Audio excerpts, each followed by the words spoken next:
Fallout Equestria Project Horizons Chapter 27 Salvage. Bah! Trixie is exhausted from performing feats beyond imagination. Be gone with you until morning.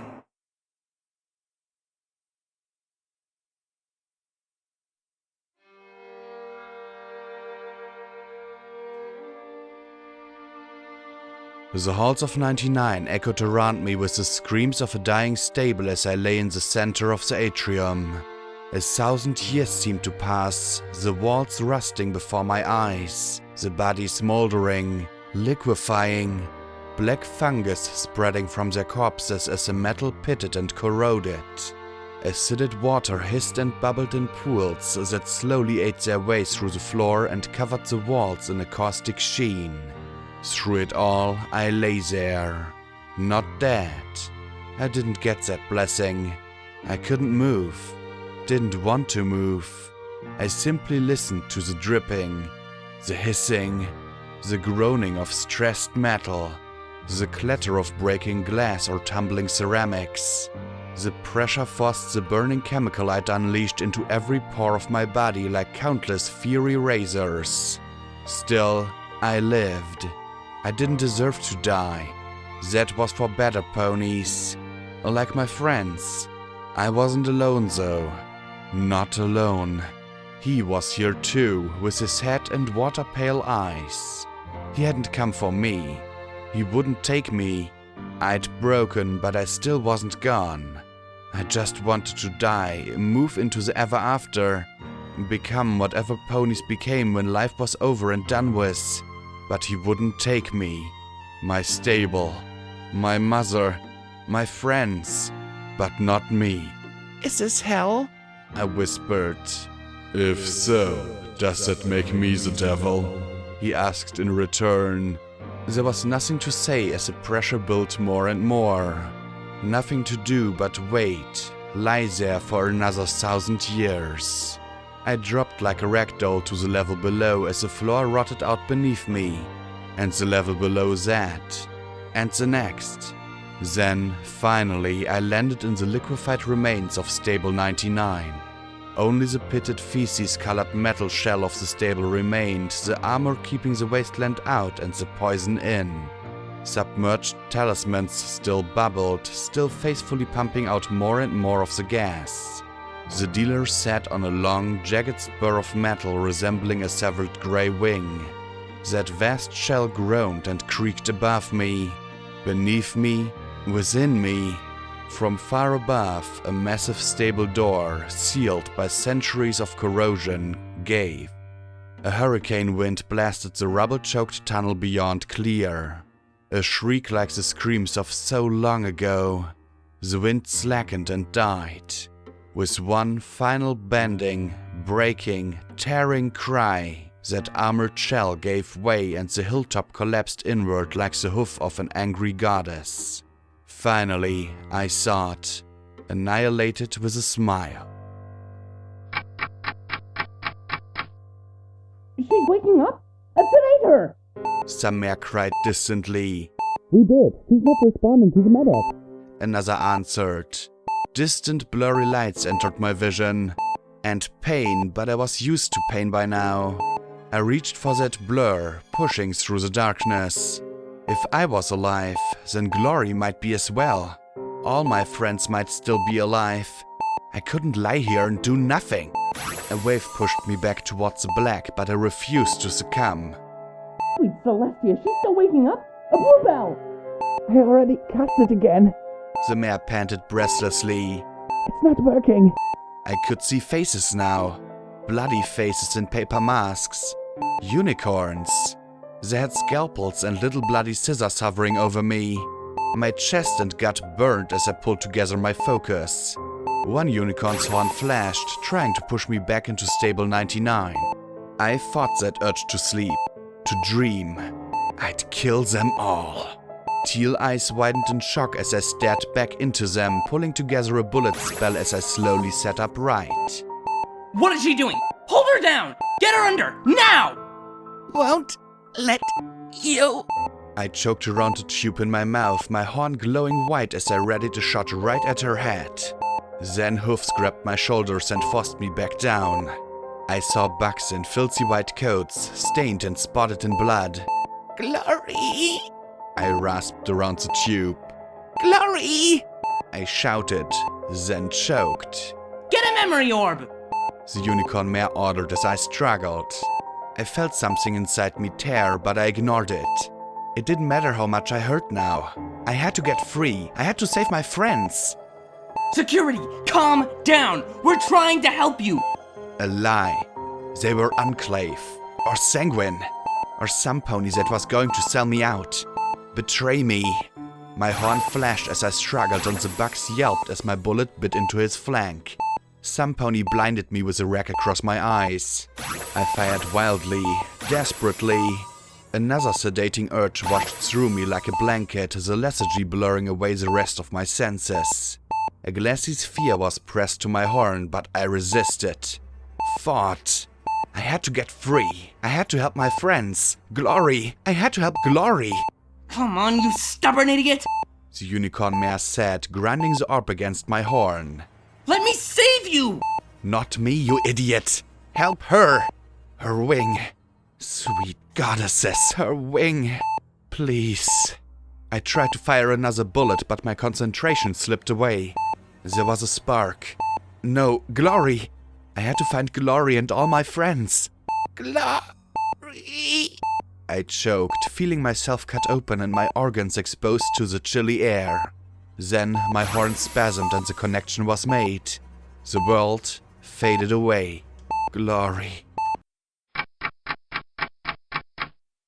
I didn't want to be here in this mare. I wanted nothing to do with this place. I needed to find Glory and put her wing back on. I needed to find Rampage and discover just what was inside her.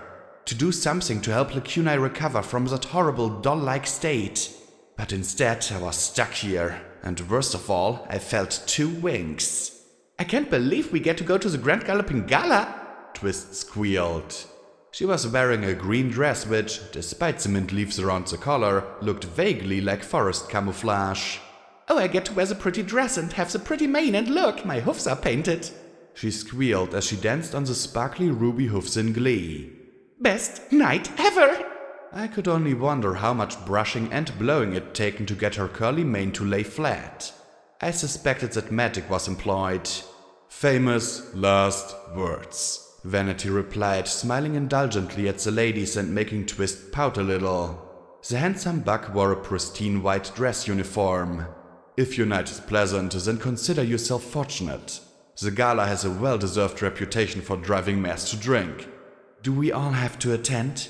Psalm asked softly, shuffling and fidgeting in a deep midnight blue dress decorated with tiny enchanted flecks of sapphire. Her white mane obscured her face as she looked worriedly out the door, chewing softly on the end of a lock. Twist sighed and brushed it out of her mouth, making the delicate black unicorn blush slightly. The princess herself is decorating us, so the answer is probably yes, Jetstream said as she stood before the mirror and carefully nudged her dark hair into place with a brush. The orange and gold dress made her look like she was on fire. A bit too garish for my... What was I saying? Why did I give a fuck about her dress right now when Glory needed me? Besides, when had I ever worn a big frilly party dress? The Blue Pegasus grinned over at Big Macintosh and Applesnack, standing calmly in crisp, pressed uniforms. Besides, half our boys are escorts for the ministry mares. It's not like they can just skip out.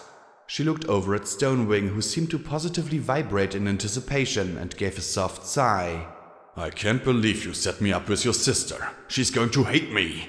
Applesnack muttered as he brushed his shaggy tan mane aside. Couldn't you have been your sister's escort? He asked the big red buck with a frown. But Big Macintosh just gave an easy chuckle. Nope. How'd it look if she was escorted by her big brother? He rolled his green eyes towards the door, his grass stem still sticking out of his lips. Besides, she knitted me with one of her friends. Still don't see why I don't get no ministry mare, Doof muttered dully. It was like seeing a cinder block in a dress uniform, and his perspiration was already starting to show. It'd be nice to go out with a pretty mare like them. Half the marauders shared a look, and thankfully no pony laughed. There was a knock on the door, and a lilac mare poked her head in. "Is every pony ready? I need you gentle colts to come with me, please. The princesses are about to make their entrance." Macintosh, Applesnack, and Vanity all trotted. Stonewing brought up the rear, still almost half flying, half vibrating across the floor.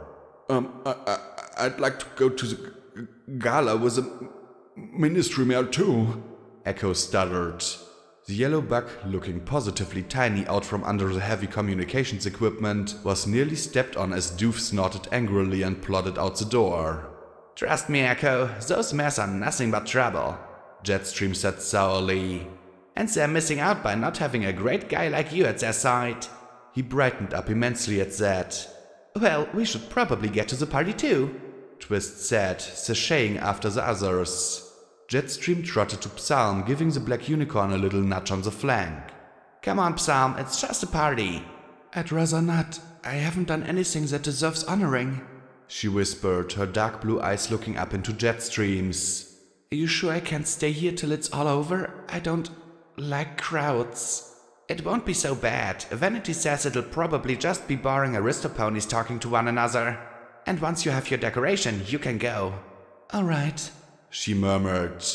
"I'm sorry, Zoe." Reluctantly, the pair exited the room together.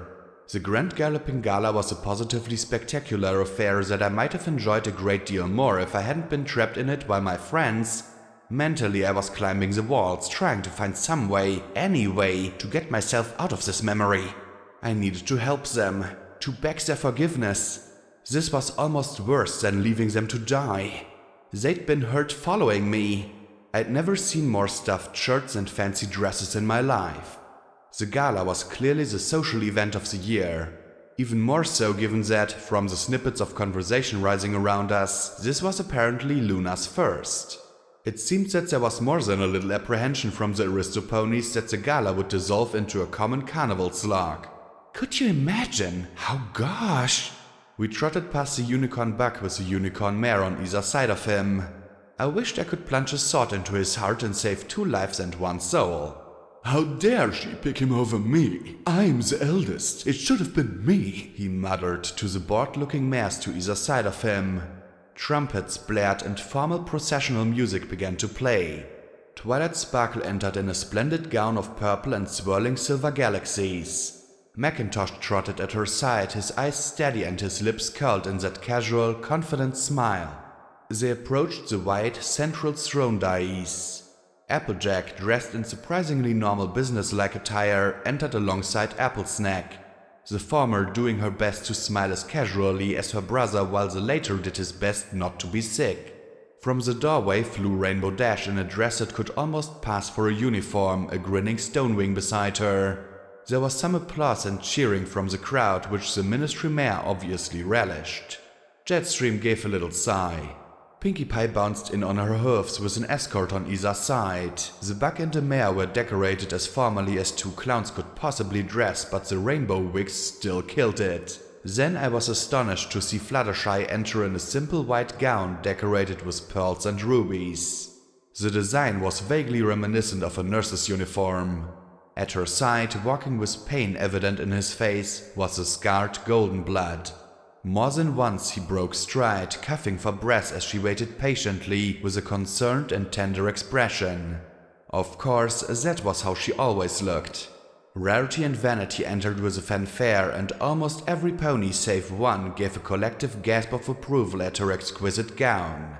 The only pony who didn't share their approval ground his teeth furiously behind Jetstream. Vanity, a familiar sword belted at his side, somehow made the white dress uniform even more splendid.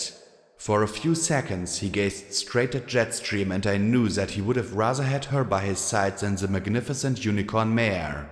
Every noble muttered in complete approval, for here were 2 equines that embodied the image of all that was good in the noble lineage. Truly, there was no finer, nor more lovely pony in all of Equestria.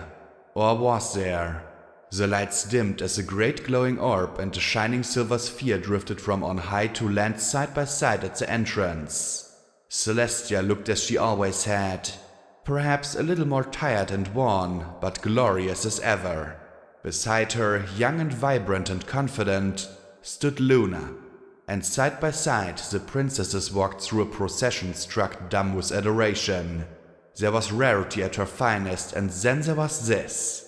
Together they moved with utmost dignity as every pony in attendance bowed before them. Not out of fear, but out of love and respect. They were Celestia and Luna. There was no other like them in the world. When they mounted the dais, Celestia gave a formal bow to her sister and then moved to the far right of the stage. Clearly this was Luna's show and Celestia refused to upstage it. Twilight Sparkle stood at Luna's right, giving concerned looks at the former monarch. Goldenblood looked as if he was struggling to stand, supported by Fluttershy at his side. I was no expert, but it didn't look like an act. Luna gave him one concerned glance, then looked across the gathered masses of Equestria's finest. She took a slow, deep breath, and when she spoke, it wasn't in some blasting clarion, but with a strange projection, as if she was talking to me, and me alone. Ponies of Equestria, for 12 long years we have struggled, we have sacrificed, we have toiled against the enemy without reason or remorse. And despite our pain and hardships, we have risen to these challenges with determination and vigor that would make the stars themselves tremble in awe. As she spoke, the volume slowly rose as if the castle itself was speaking to us. Regardless of the troubles we have faced on these long and uncertain nights, today we take comfort in our traditions and celebrate our dignity, our unity, and our strength. Therefore, it is with humility and thanks that your princess welcomes you to this most glorious of nights and declares, "Let the grand galloping gala commence." And with that word, it felt as though Equestria itself was giving the speech, and the crowd broke into cheers. And with a gleeful squeal, Pinkie Pie rushed to a bell pull dangling nearby. A gong resounded, and suddenly velvet drapes were yanked up to reveal dozens of clowns, acrobats, jugglers, tumblers, and singers. A cascade of fireworks exploded outside with such energy that, for a moment, it seemed like day had returned. Streamers descended like rain, and a cloud of countless balloons rose from cleverly hidden boxes around the throne room. The stunned aristoponies suddenly found themselves swept up in a party 2 short steps removed from a riot. Jetstream, Psalm, and Echo made their way down the stairs and to the dais where the princesses, the ministry mayors, and the marauders were meeting with a few other selected individuals. "A bit much, wouldn't you say, Pinkie Pie?" Rarity observed as a pie-juggling pony in a loud checkered suit rolled by on top of a large ball. What do you mean? I just made the gala what it should have been. Ponies playing, ponies dancing. She fluttered her eyes at the unicorn with a cheeky grin. Would you rather it be like the first time? Rarity took one look at Goldenblood watching sullenly and shuddered. I'd rather not. Excellent speech, sister. I'm glad you modified the traditional Canterlot voice, Celestia said with a fond smile. I never found much use for it. You used it for 263 years, Goldenblood rasped, sitting with his eyes closed while Fluttershy held a hoof to his brow. You should be back in bed. You're still not well. The yellow mare fussed softly.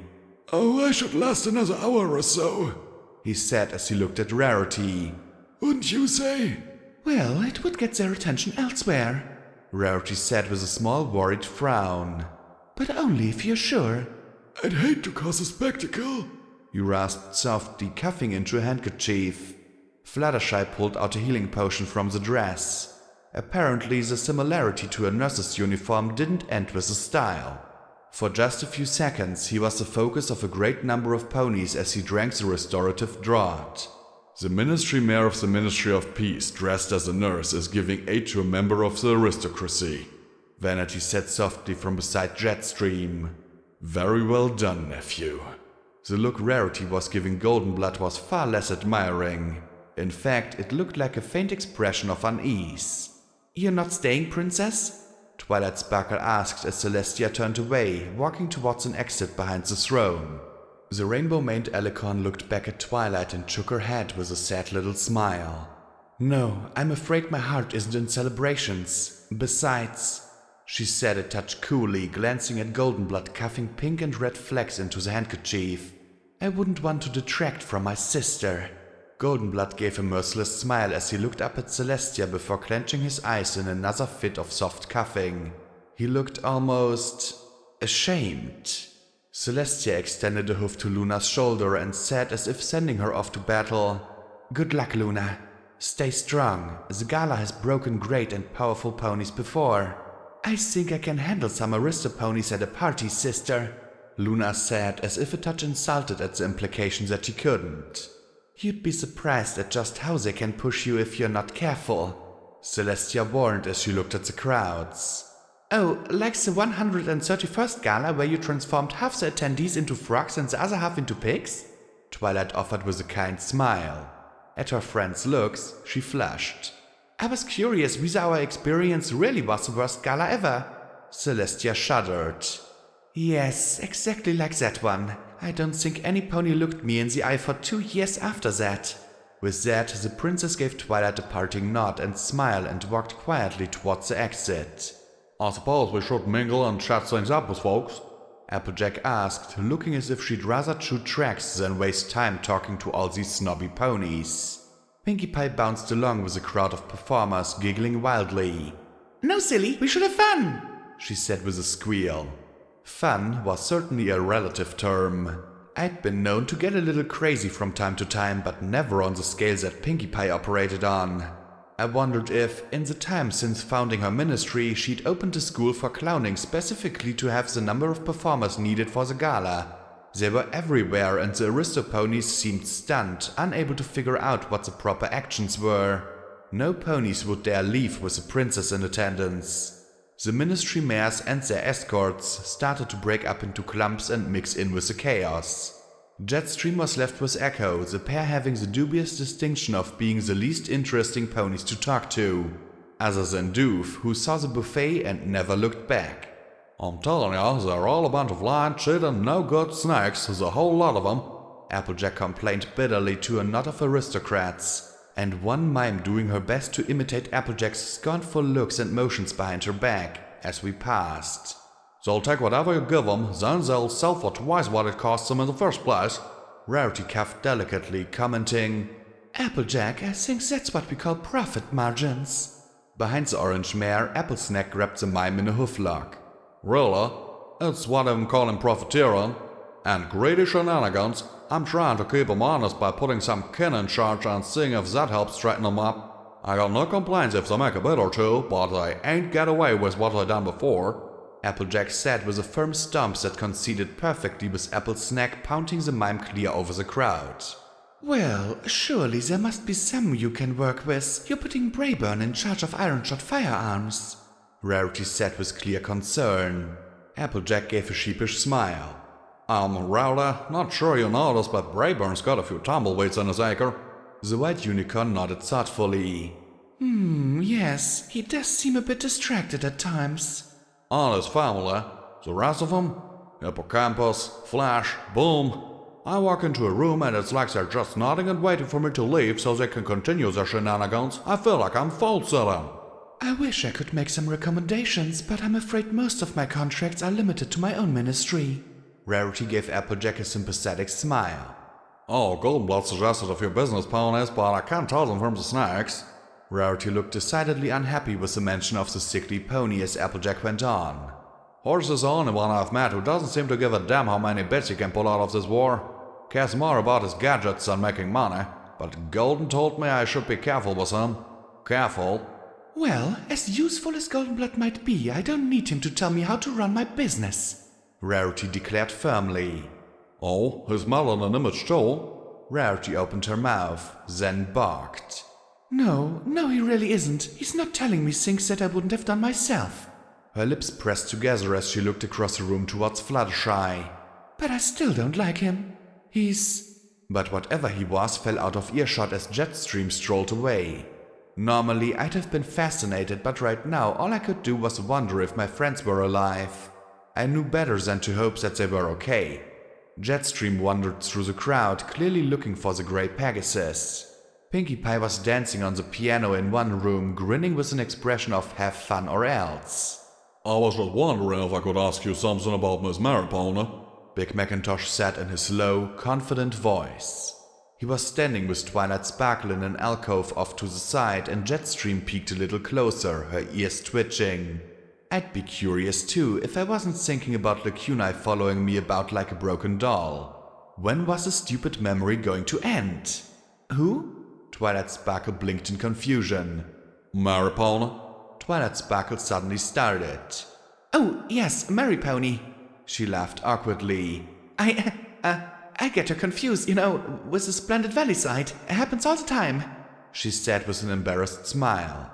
Well, I was wondering, has she mentioned me at all? I mean, does she talk about me? Big Macintosh looked so uncertain and concerned that it was quite touching. Twilight blinked, then smiled. Well, yes, I suppose she does, now that I think about it. She wishes she could get away from the Ministry more to see you. Everything's so crazy. Really? Huh. Big Macintosh looked baffled and even a little worried. Did I say something wrong? Twilight asked in concern. The Latchred pony sighed. It's just, she's so much smarter than me. I don't understand why she likes to be around me. She's such a clever, nice little mare. Don't see what she likes in a pony like me.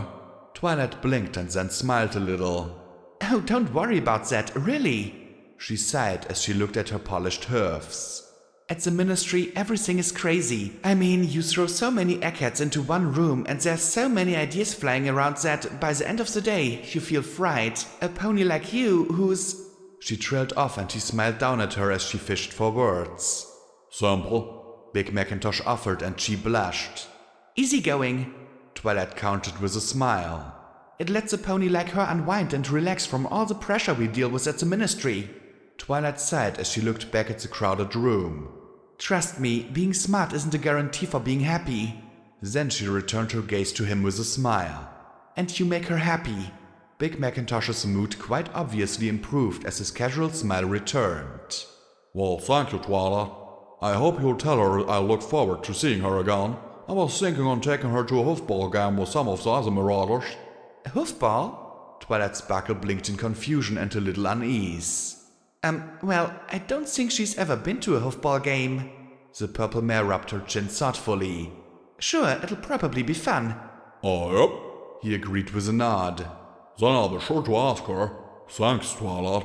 Twilight Sparkle seemed to start, then slump a little. Oh, yeah, sure, no problem.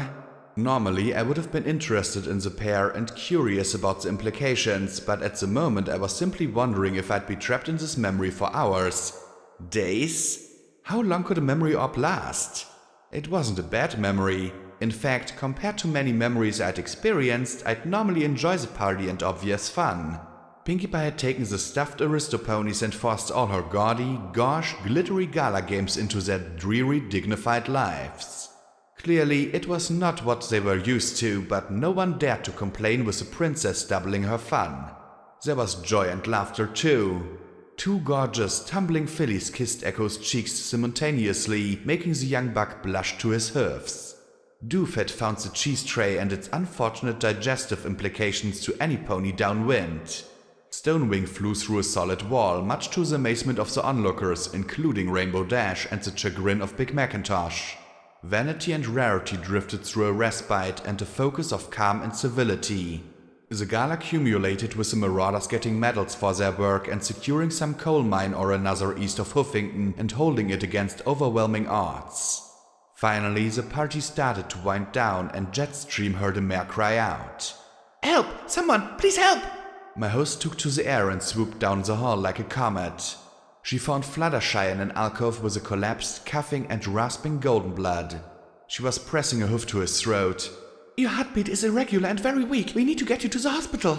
She looked at Jetstream. Get Twilight, she can teleport him, or maybe Rainbow Dash can fly him there. He's not heavy. On my way, Jetstream said at once, readying her wings.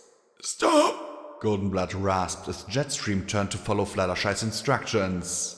The blue mare froze, looking back at him as he struggled to rise. He coughed again, blood speckling his uniform. Please, stop. I'll be fine. You will not be fine. Your heart is failing. Fluttershy insisted, but he raised a hoof to her mouth, silencing her. My heart has been failing for years. I'll be fine. he said in wet, laborious tones.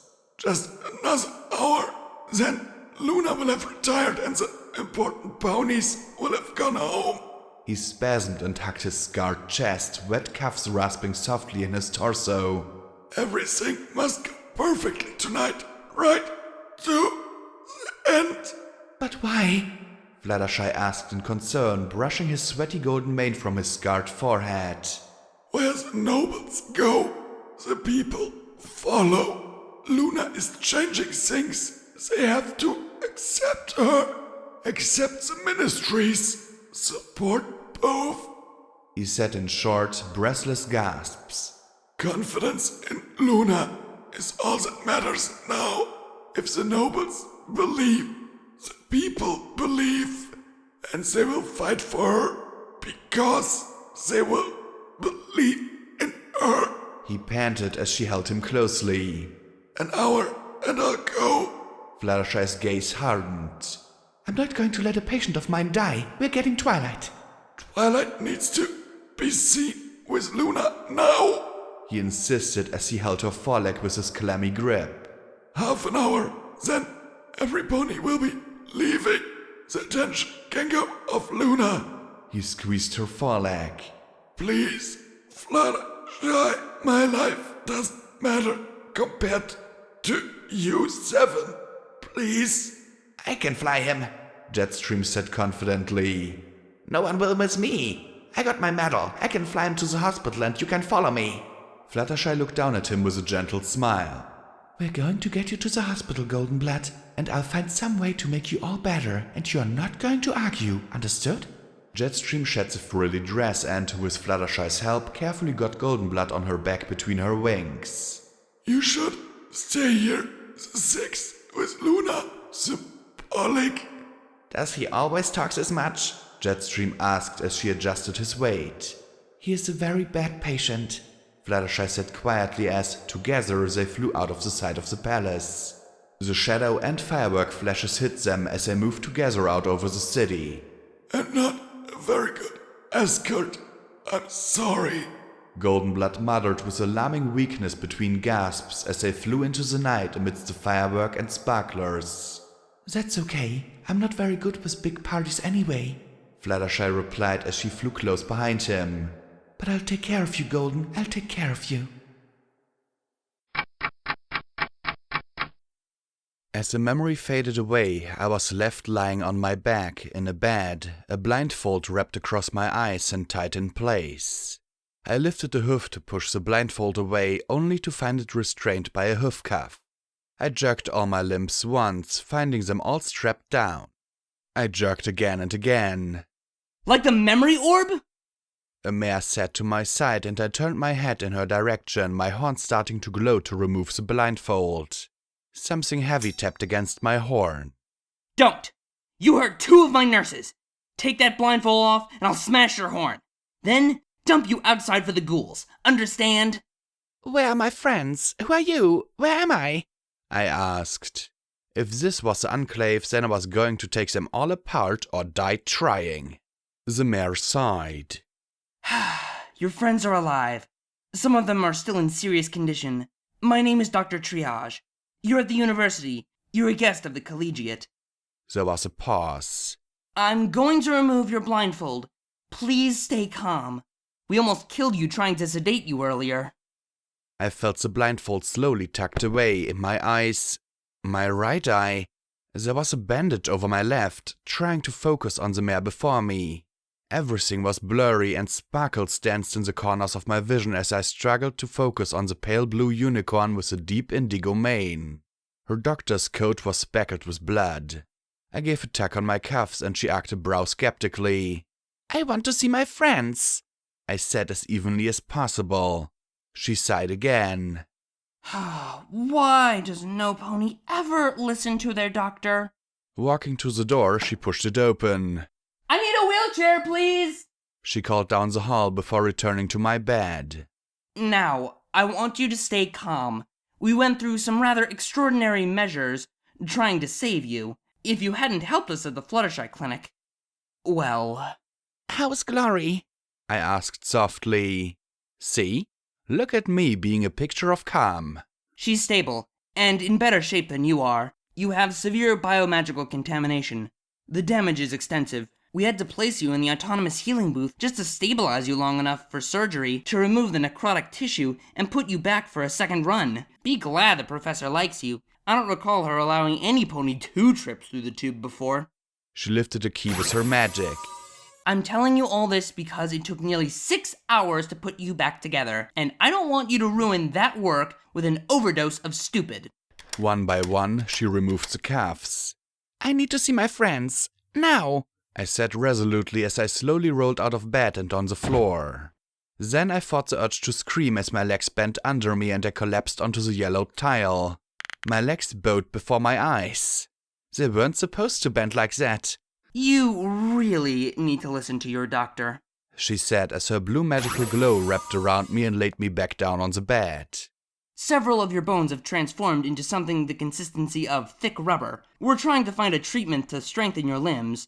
Fortunately, your spine, skull, pelvis, and ribs are still largely intact. Your legs, however... And she gave a non-committal shrug as a white earth pony buck with a pink heart cutie mark trotted in, pushing a wheelchair.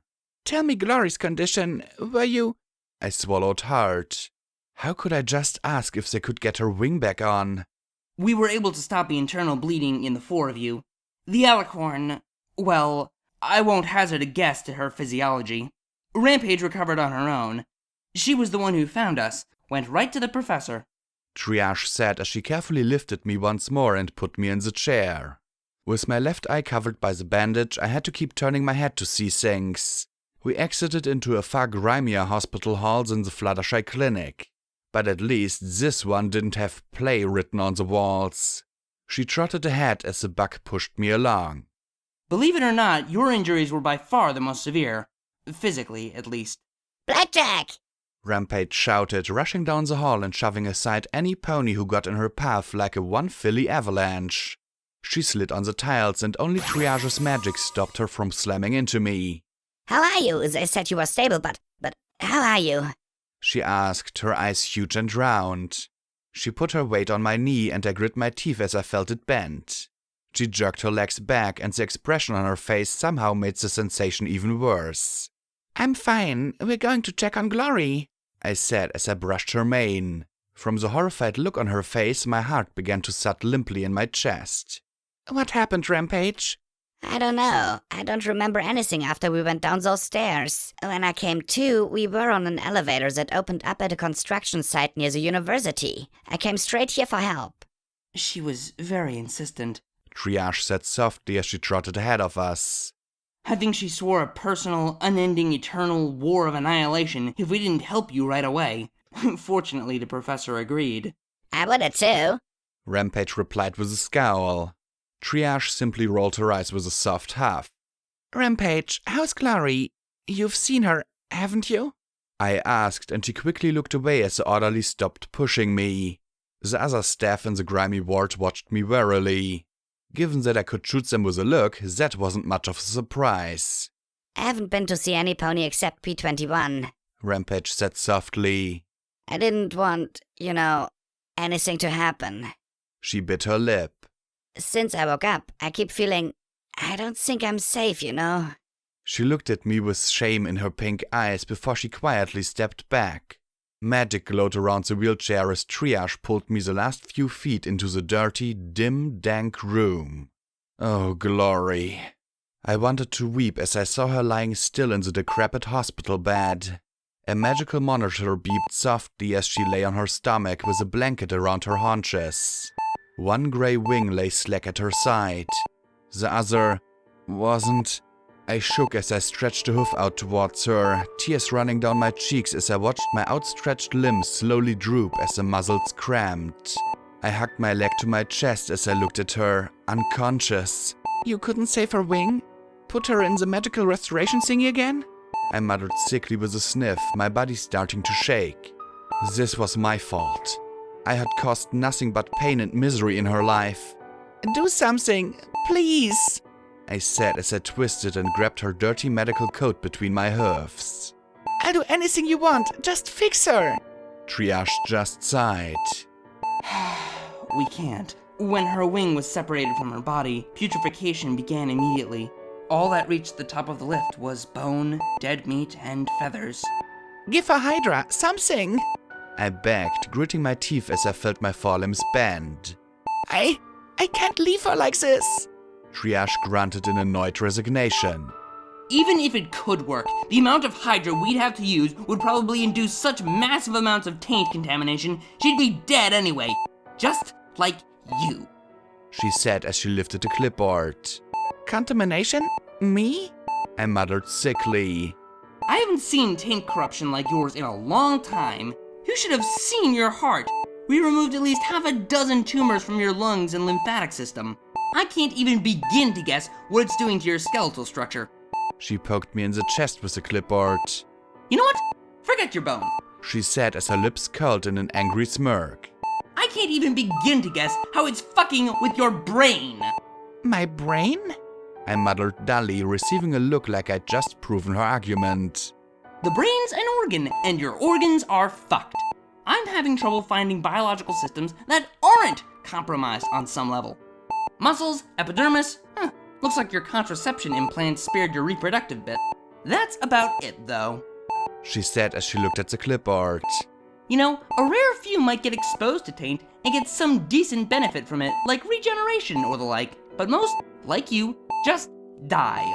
Normally, I wouldn't give a damn, but I spent a lot of time, energy, and good chems trying to piece you back together. The very least you can do is try to pretend like you're going to try and keep that hulk of meat you call a body in something vaguely resembling working condition. You don't get it. I muttered softly as I stared at her unconscious form. This is my fault. Going through the tunnels was my idea. I cost her wings. Her wings. I might as well have lit her on fire and called it a day. I have to make this right. You had to take care of yourself. You've got 6 months to live, maybe a year. We removed the most blatant taint tumors, but there are others inside you, and... I silenced her with a hard shake. Don't you understand, Doctor? I don't matter. All that matters is helping my friends. I die in a year, so what? Glory will have to spend the rest of her life stuck on the ground because I took a tunnel and she followed me in.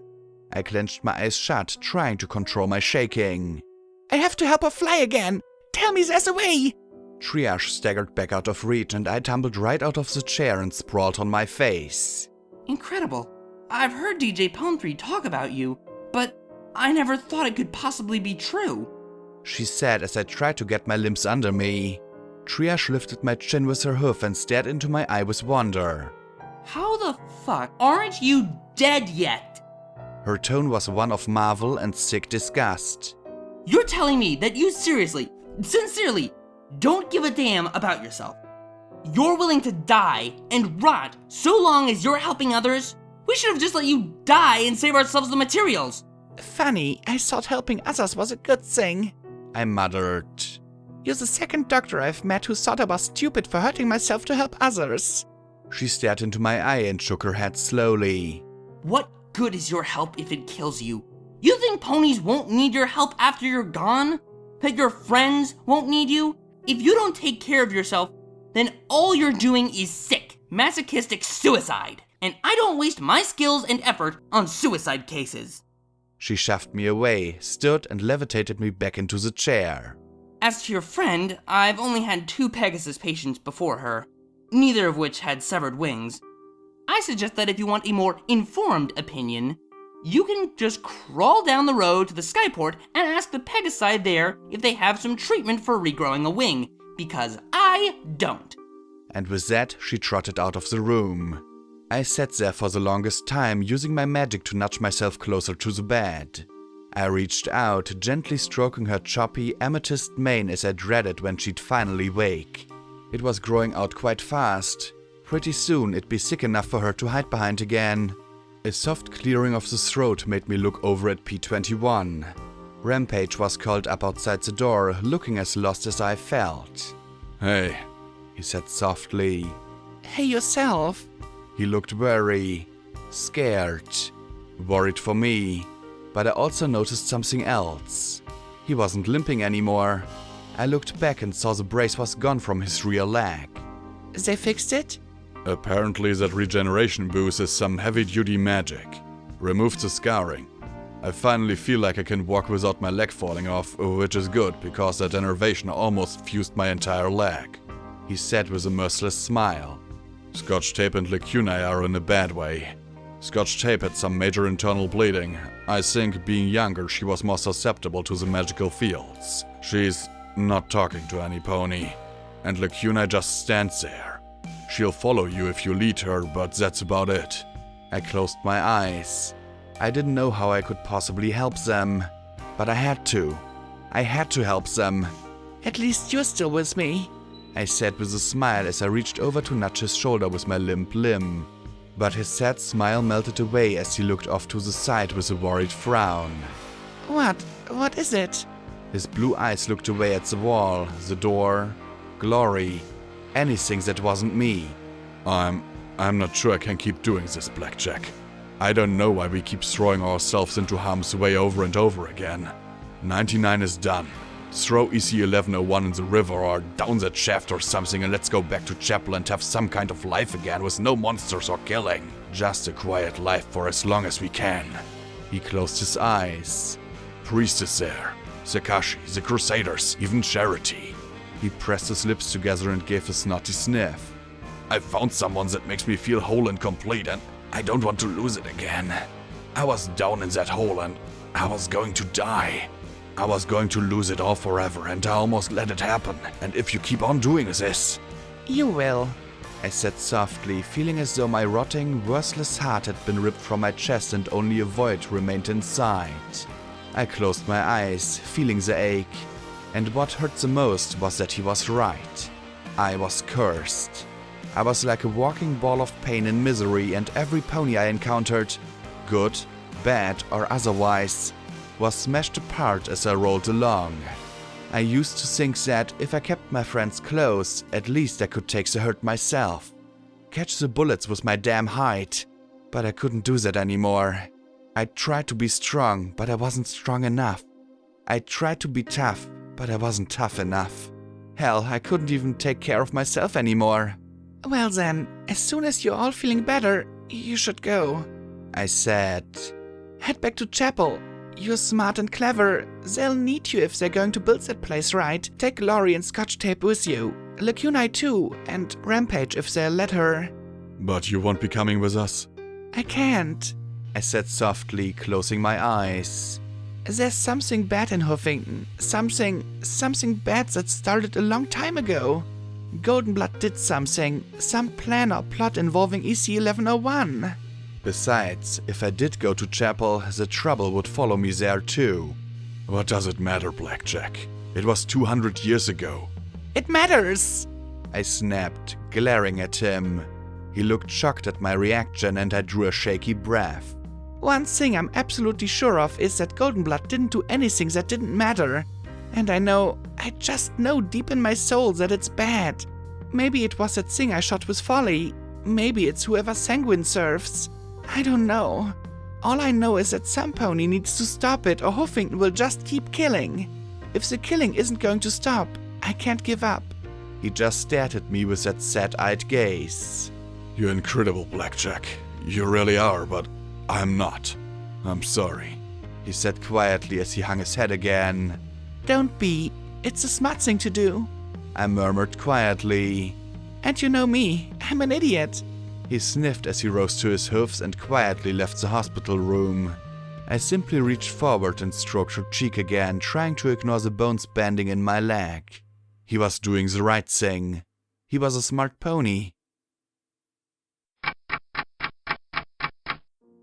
I don't know how long I sat there alone, listening to the monitor that beeped out her vitals minute after minute, hour after hour. Then I saw the tiny shift of her head, the hairs falling across her eyes as they slowly opened. She didn't look at me. She didn't have to. Her right wing lifted only an inch or two and fell back. Her left... The bandaged stub moved slightly. Her eyes closed again, seeking that solace of oblivion as she started to weep broken, gasping sobs. She'd taken the betrayal of her people, the loss of her cutie marks, the abandonment of her family. She'd suffered humiliation and terror and endured my selfish, self-destructive desertion. Now she'd lost her fundamental self. I'd always only reached the point where the wasteland almost won, but that was me. Now the wasteland was attacking my friends, and it was winning. I stretched a hoof towards her as she rolled away from me, pressing her face to the mattress as she wept as silently as she could. Slowly, I withdrew my limb, clenching my eyes shut as I felt a little ball of pain and rage constrict more and more inside me. Glory had fallen for real, and I had to find some way, any way, to make her better again. Drawing a slow and shaking breath, I stared at the back of her head. Ante up. I used my magic to turn the chair and wheel it back out into the hall. Rampage immediately jumped to her hoofs. How is she? My look was answer enough. I'd been told I had a shooty look. Right now, I expected I had a balefire bomb look going. Unfortunately, the orderlies didn't seem to quite catch on as they trotted up. Dr. Traeger, said to take you back to your room. I didn't look at him. I was too busy trying to burn a hole through his chest with my stare alone. I need my gear, now. He laughed. Your gear, you can't even support your own weight. How? And then my horn flashed and blasted the wall beside his head. He staggered to the side, staring at me in shock. You're crazy! Then don't fuck with me. My gear. Get it. I said as I rolled the wheelchair past him. He, however, seemed to feel the need to play hero and kicked over the chair, sending me sprawling. He yelled for help as I rolled onto my chest. He hadn't been wrong. My legs weren't supporting me. They bent and flopped as I tried to rise. Oh yeah, and they hurt. A lot. Rampage, can you find my stuff? Sure, Blackjack, but what are you going to do? What my doctor recommended, I said as I looked down the hall. She trotted off quickly. If I couldn't walk, then I'd crawl. I opened each door and checked the contents. Bathroom, office, locked. My horn reached out to the lock and twisted without finesse, but it clicked open. My luck seemed to be holding for now. Opening the door, I looked at the medical supplies in nice, neat rows, including a metal box with 4 leg braces. I tried not to smile as I saw that one of them had a tag reading, Stable Tag number 99. Carefully, I buckled each brace tightly on its appropriate limb. Here goes nothing, I muttered as I lifted myself to my hoofs. It wasn't perfect. It wasn't comfortable. It wasn't easy, but at least I was standing on my own. P21 and Rampage appeared in the doorway. What do you think you're doing? P21 asked me as he saw me standing in the braces. Going to the Rainbow Dash Skyport, I replied as I levitated my barding and started to strap it into place over the braces. You're going to the Enclave? He stared at me as I nodded and checked my shotgun. Is this a suicidal relapse? I loaded the weapon with buckshot, slung it and moved on to check vigilance. Nope, I'm coming back. That's part of the plan. There's only one thing I know that will help her, and it's not me. I muttered softly as I pointed the pistol and scowled. My depth perception was all fussed up. I tore off the bandages, but it didn't help. Then I saw the horrified looks on their faces. What? Your eye. Rampage muttered. I trotted past them into the bathroom and stared in the mirror. The right side of my face looked fine. The left... Raw red lines formed a Y meeting right over my eye socket. A raw and bloody hole lay where my eye should have been. I sighed as I stared at myself. I didn't even look like Blackjack anymore. I looked like some old, scarred wasteland raider. Well, fuck, I muttered. What else could I say? Blackjack, don't go. Take some time to recover, P21 said softly. I thought you were going back to chapel, I replied as I walked past him, the braces clicking beneath me. That was a cheap-ass shot, Blackjack, and I stopped, bowing my head a little.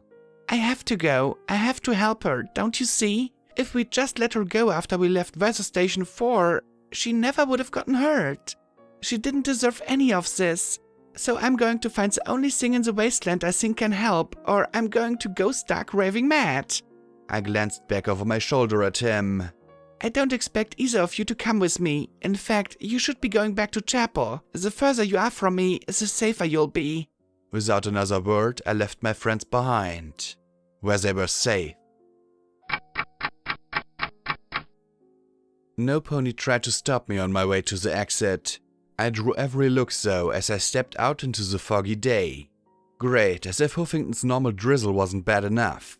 6 4-story grey granite buildings rose around a yellowed rectangular field filled with scrapped military vehicles, tents, and cargo containers. Barricades had been built across the gaps with bits of steel and rubble. Turrets atop the corners of the buildings pointed out at the wasteland, moving slowly as they tracked for hostile targets. I think you might be the second worst patient I've ever had. The doctor said as she trotted out after me into the rain, pulled a cigarette from her pocket and put it between her lips. A little flash ignited the tip. You know, there's at least 3 ponies here fighting for the chance to get dibs to study your corpse. I don't think we've ever had a pony exposed to the degrees of enervation, radiation, and taint you've been through. Sorry to disappoint them, I said as I continued through the clammy grey mist. Which way to the skyport? The skyport? Triage's eyes narrowed. You seriously think the volunteer corps is going to help you? Your friend's a Dashite. I saw the brand. I gave her a shooty look, but to her credit, she didn't look away. Maybe it was only half as effective with one eye. I only need help from one of them. They'll tell me where to find them, I said, my braces clattering softly with every step. If not, I'll make enough noise that they'll come find me. Now, which way is it? I asked as I looked around, though it wasn't as if there were signs saying, "Enclave this way." Triage just took one look at me standing there before her and sighed as she pulled out the cigarette and pointed the burning tip towards the scrap metal gate. Go to the north gate by the planetarium, watch for ghouls. When you hit Celestia Boulevard, go east. It's about 5 or 6 miles. She put the cigarette in her mouth. You're really going alone? I'm not going to get any more ponies hurt following me, I said firmly. She just sighed and her horn pulled a black eye patch from her coat pocket. Here, put this on. At least try to keep an infection out of the socket, she said as she floated it in place and tied it over my missing eye. I smirked, then started as a pony trotted abruptly into my field of vision on my left. Okay, this was going to take some getting used to. So, I guess this makes me a one-eyed blackjack. I think that taint's giving you some hardcore brain damage, she said as she looked at me with a shake of her head. Fine, I'll just let you know that the professor wants to talk to you before you go. Chat with her or don't. She's in the planetarium if you care, 2nd floor. She trotted back towards the School of Medicine building behind me. I sighed and made my way across the muddy field towards a large domed structure on the north end. I stopped by a merchant working out of a burned-out bus and converted most of the junk in my saddlebags into specialty ammo for the shotgun. The healing potions in stock looked absolutely pitiful, but they would probably be okay for a few more days. No time to waste. I'd talk when I got back. The guards at the gate were pathetic, but I had to admit that the energy turrets they had rigged up looked formidable enough. They gave me incredulous looks as I passed by. Good luck, one of them muttered just before the door slammed shut behind me. Once past the raised ruins around the collegiate's base, I found myself almost lost in the mist. Grim grey buildings were simply dark patches till I moved close enough to their shattered remains. Broken statues reared in silent poses in the mist, and I could swear that they were watching me. There was other debris too, largely in the form of rusting sky carriages. Cold grey patches of water sat like glazed mirrors between the crumbling buildings on the edge of the campus. Then I heard a shot. And another. And another. Distant and hard to tell the direction in the muffling mist. Then there was an inequine scream. And another. And another. Suddenly I heard the splashing. Much closer.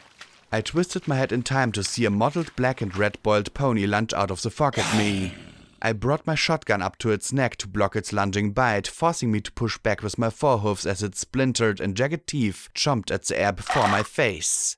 SATS and 2 magic bullets exploded that head with a spray of rotting matter. I whirled in time to face 2 more as I set my braced legs and focused on blasting instead of running. My shotgun roared, the buckshot ripping into their soft, pulpy bodies and stripping rotting flesh from yellowed bone.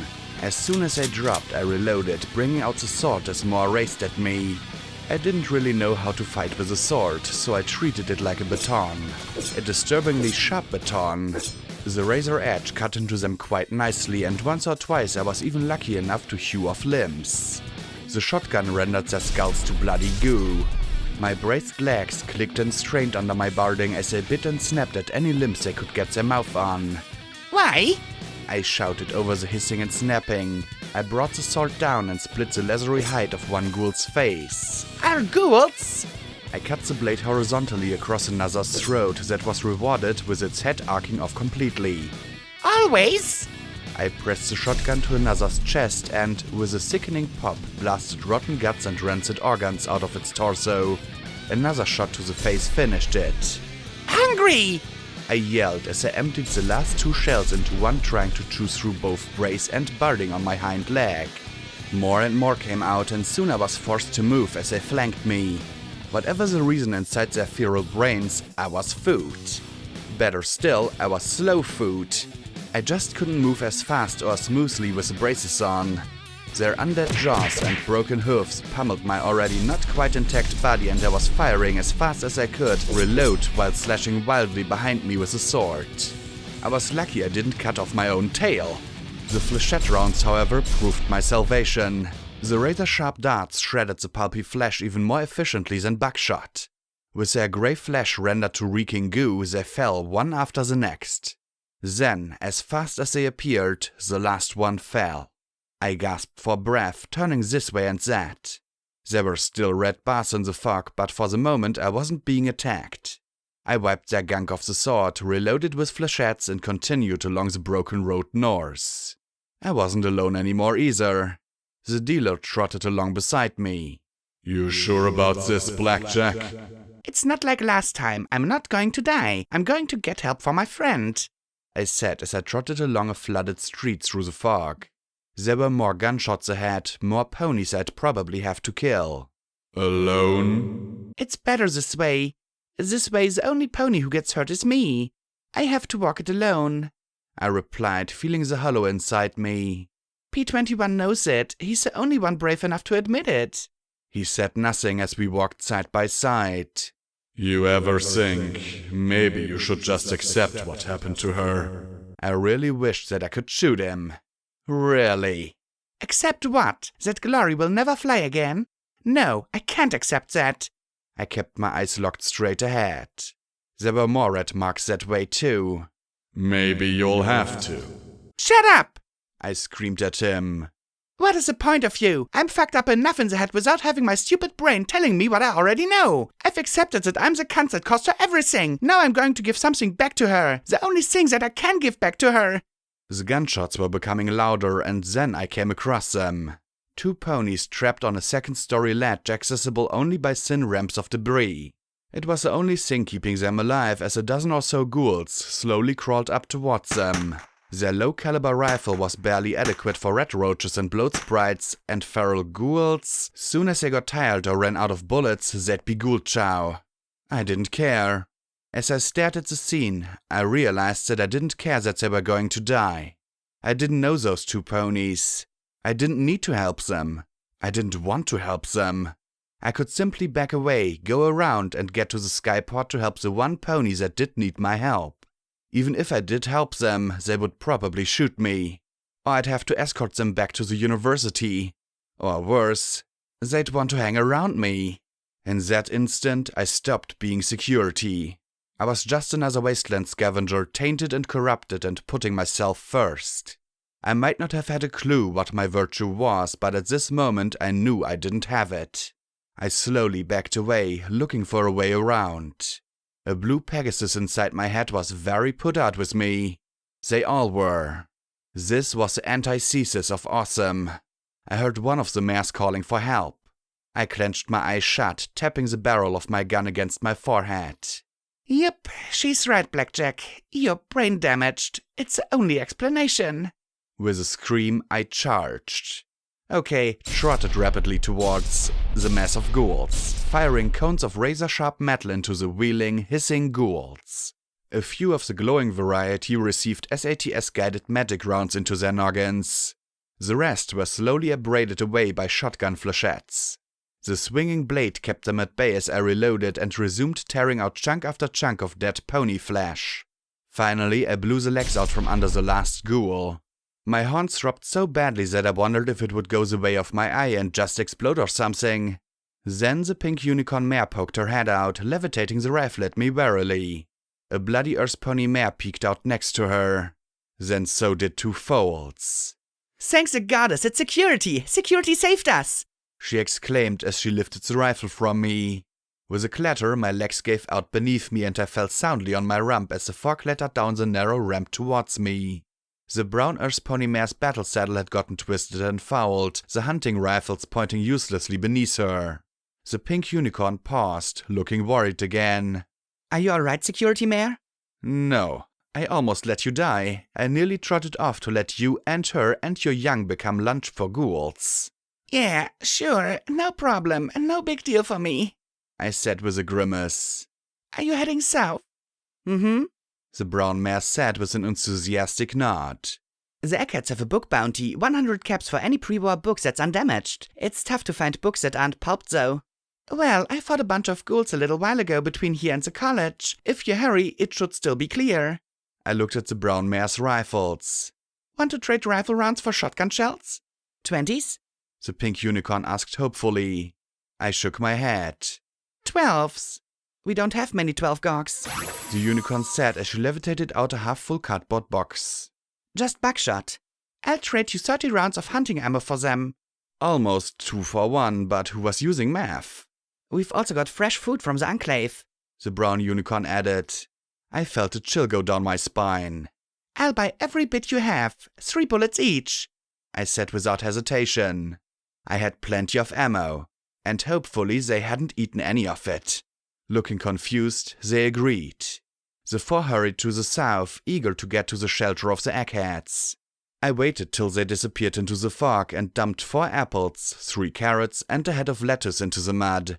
Then, narrowing my eyes, I smashed them all to mush. Maybe they weren't contaminated. I wasn't going to take that risk. I wasn't going to let there be another 99. Checking my shotgun, I continued my path north. The fog never lifted so much as thinned into tattered swirls and chest-high banks. The mucky, broken road under hoof sloshed with every step. This area had a different feel from the ruins around Riverside. There were smaller homes of stone and wood instead of the large apartment buildings. Upscale, but not nearly as opulent as Blue Blood Manor. This region hadn't suffered a direct hit from a bomb, but there was more than enough radiation in the water to prohibit long-term habitation. Oh yeah, and there were leeches. Every few minutes I'd have to flick them off my barding with a sword. Their chiseled teeth gnawed at the ceramic plates, and every now and then they were tenacious enough to get at my hide underneath. It didn't matter how many of the things I killed, more were always wiggling through the water. Thorny briars wound around the stones, and there were strange mushrooms growing in the cracks. Deep croaks periodically shot out, making me jump. The skitter of rat roaches and the buzz of bloatflies were everywhere. I'd finally found a place around Huffington teeming with wildlife, and all I wanted was to drop a balefire bomb on it. Wait, teeming with life? I paused, feeling something nibbling at my hoof. Maybe a little bit of glory had rubbed off on me, but I levitated out a healing potion and held it before my eye. In my experience, a healing potion only lasted a few days after being brewed by a unicorn with the healing spells. It'd been milky purple when I'd purchased it. After 3 hours, I expected the color to fade a little, or maybe for it to become more transparent. Instead, I found it still milky purple. I looked to the west. Here, it was impossible to tell where the river ended and the marsh began, but the black towers of the core were still visible. Conventional wisdom was that enervation was the result of magical contamination, that too many experiments and spells and bombs and worse had just created this energy that sucked the life out of everything. If it didn't kill you, it sickened you till something else did. But what kind of accidents or magical contamination could have produced that cave with enervation so strong it made Glory's wings simply drop off? Ow! I lifted my hoof to see a black leech the size of my horn chewing on the base of my hoof. Flicking it off with my sword and betting its friends off as well, I kept moving. My depth perception was lousy. Past 20 feet or so I was alright, and inside 3 feet I could guesstimate, but between those two, things were off. I wondered if it'd been the taint that got my eye, or the enervation. The enervation was strongest within the core. Maybe something had happened that made it originate there? The magic shields or something reacting with the mega spells going off under the city? Maybe one of those mega spells had been an enervation spell? Except Chapel, the arena, this bog, they were practically next door to Huffington but had green things still growing. Meanwhile, places like Frankfurt were miles and miles away from the city but were virtually sterilized by the enervation fields. Could a megaspell nuke the city core itself and splash across the entire area at random? I couldn't envision it. And one would think that, after 2 centuries, the enervation fields would weaken. It would require some sort of heavy-duty megaspell level magic to keep them going after all that time. But I never hear DJ Pawn 3 talking about enervation away from Huffington, so it's not something natural either. I rubbed my eye patch. Maybe having my brains rotting was making me smarter? How's that for irony? If it's not accidental, and not something that happened in the core, there must be some other source of enervation. But what? Even my taint-riddled brain wasn't figuring that out. Then there was a splash as a frog twice the size of my hoof landed next to me. It swam onto a grimy rock and climbed atop it, facing me with green glowing eyes as it let out a low croak. "Ribbit, you too," I muttered as I kept walking. It followed, hopping from rock to rock as it kept pace with me. I stopped. It stopped. I moved. It moved. Okay, as Scotch would say, creepiness factor rising. My mane was giving a 6.2 on the itchiness factor. It let out another low, long croak, and 2 more swam over to climb onto the stones. These 2 were even larger than the first. In unison, they let out another long croak. Creepiness factor approaching shooty levels. Then a pair of briar bushes were shoved aside and a massive frog, easily the size of 4 ponies, pushed its head out. It croaked and then opened its mouth wide. Long yellow fangs glistened as its tongue shot out and connected with my barding. It stuck fast and I was nearly dragged completely off my hoofs as the muscle contracted. My hoofs slid through the muck towards that pony-sized maw. "I don't need this right now!" Sword met tongue in desperate slashes, but the flesh was almost as tough as cable. I'd nearly been dragged completely to its mouth before the tongue severed. Steadying myself, I brought the shotgun up and blasted it, but the peppering darts didn't seem to do more than irritate the monstrous frog. Its bloody tongue disappeared in its mouth and, with an enormous splash, it launched itself into the air. If the meal doesn't come to the froggy...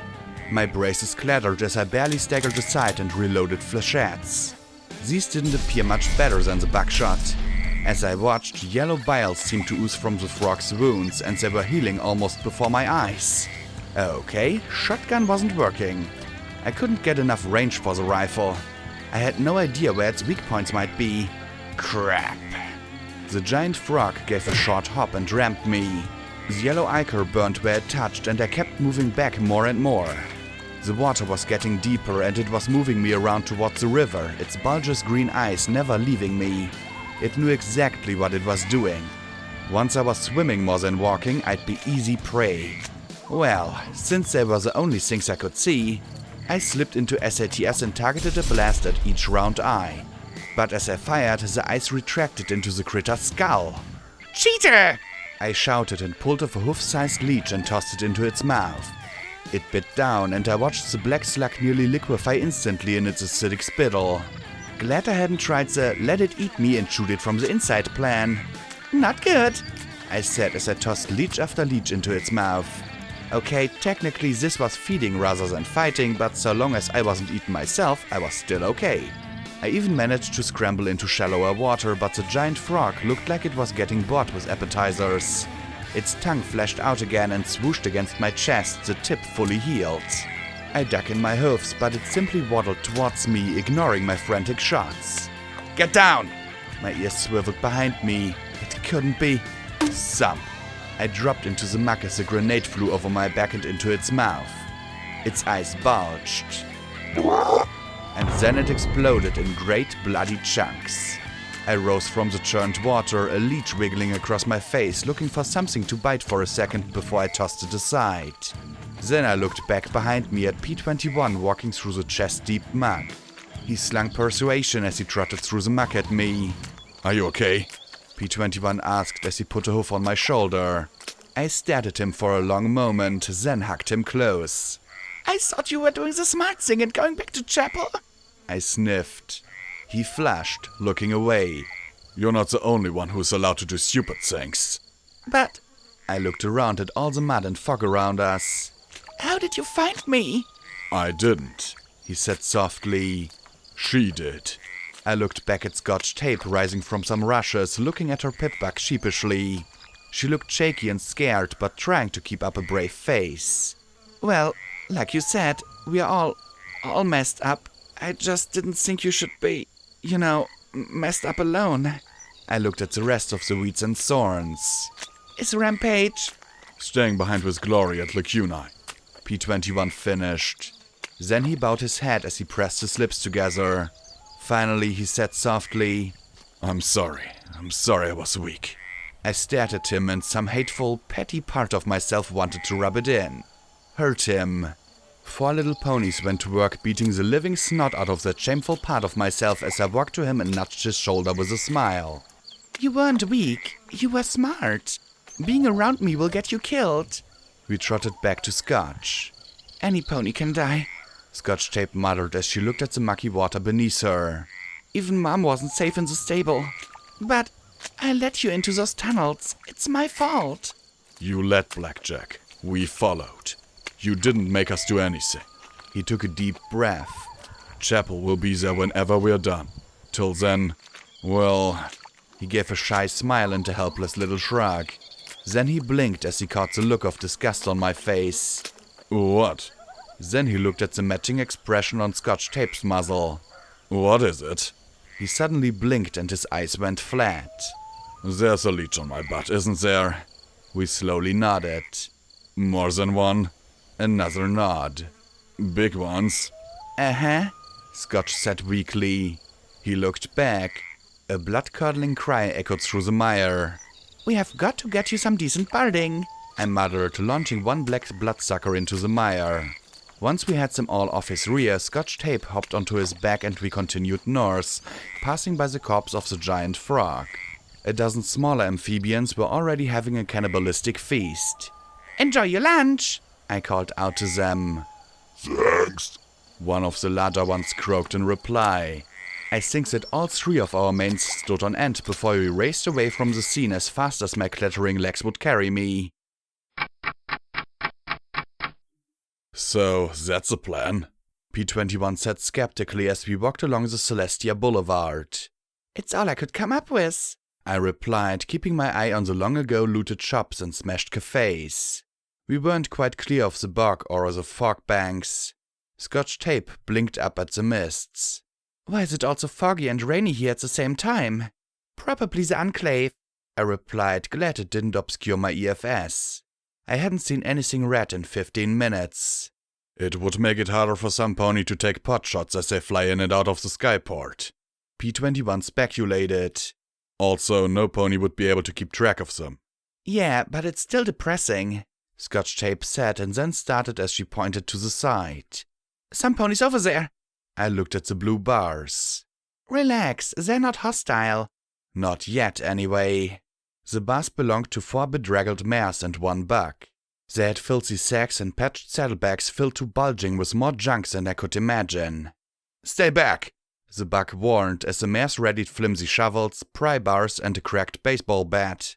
They also looked ready to run for their lives. No trouble, I said, making sure my guns were away. They're red-eye slavers, one of the mares squealed. They found us. But the buck looked at my barding. No, that's security. At once, the 5 relaxed and the tension left the 3 of us as well. Sorry, I never thought we'd see you. We are on our way to the Rainbow Dash Skyport, I said, trying to look as friendly as I could. You thought we were slavers? The buck cleared his throat. Ever since Red Eye took over Paradise, the slavers have been out in force. You join him willingly, and he gives you a gun and sends you to the Everfree. Otherwise, well, you disappear for good in Philadelphia. Scrapyard was completely wiped out this morning. Even with 3 VC soldiers, we couldn't fight them. VC soldiers fighting Red Eye? I asked. Gasp. Were the Enclave really doing something to help? Something that actually mattered?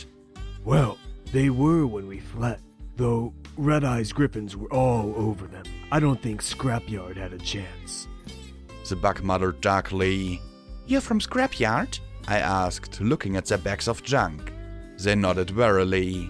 Where are you going? The Pegasi trade food for ordinary junk, one of the mares said, sounding somewhat baffled. I squirmed inside, but seeing how slat-ripped these 5 ponies were... Do a lot of ponies eat Enclave food? P21 asked. It's the only food if a pony wants to avoid taint. You can eat hoppers and leeches, but you'll be tainted in a few years. The mustard-colored buck said with clear distaste. Otherwise, it's preserved food or society food. P21 nodded thoughtfully. With taint in the water, any plants that live get contaminated. That eventually builds up in whatever eats the tainted matter. I sighed, remembering a lone dragon was the only hope to someday rid Equestria of that poison. Why does any pony actually live in Huffington? This place is like a butt and butt sandwich with extra butt on the side. Scotch Tape groaned. I'd go back to Gutterville if I could. Not sure if it's still there with Red Eye, but still better than here. One of the mares opined. I had to agree, though my home was currently saturated with chlorine gas. Food trade, medical aid, or other business? The bored Puce Pegasus asked from behind her counter as we shuffled through the Skyport gate, while 2 more ponies dug through boxes. Huge rusting hulks of massive air wagons formed an impenetrable wall along the remains of the chain-link fence. If it took 2 Pegasi to lift a Vertibug, then I imagined it would take teams of Pegasi to pull one of these from Manhattan to Huffington.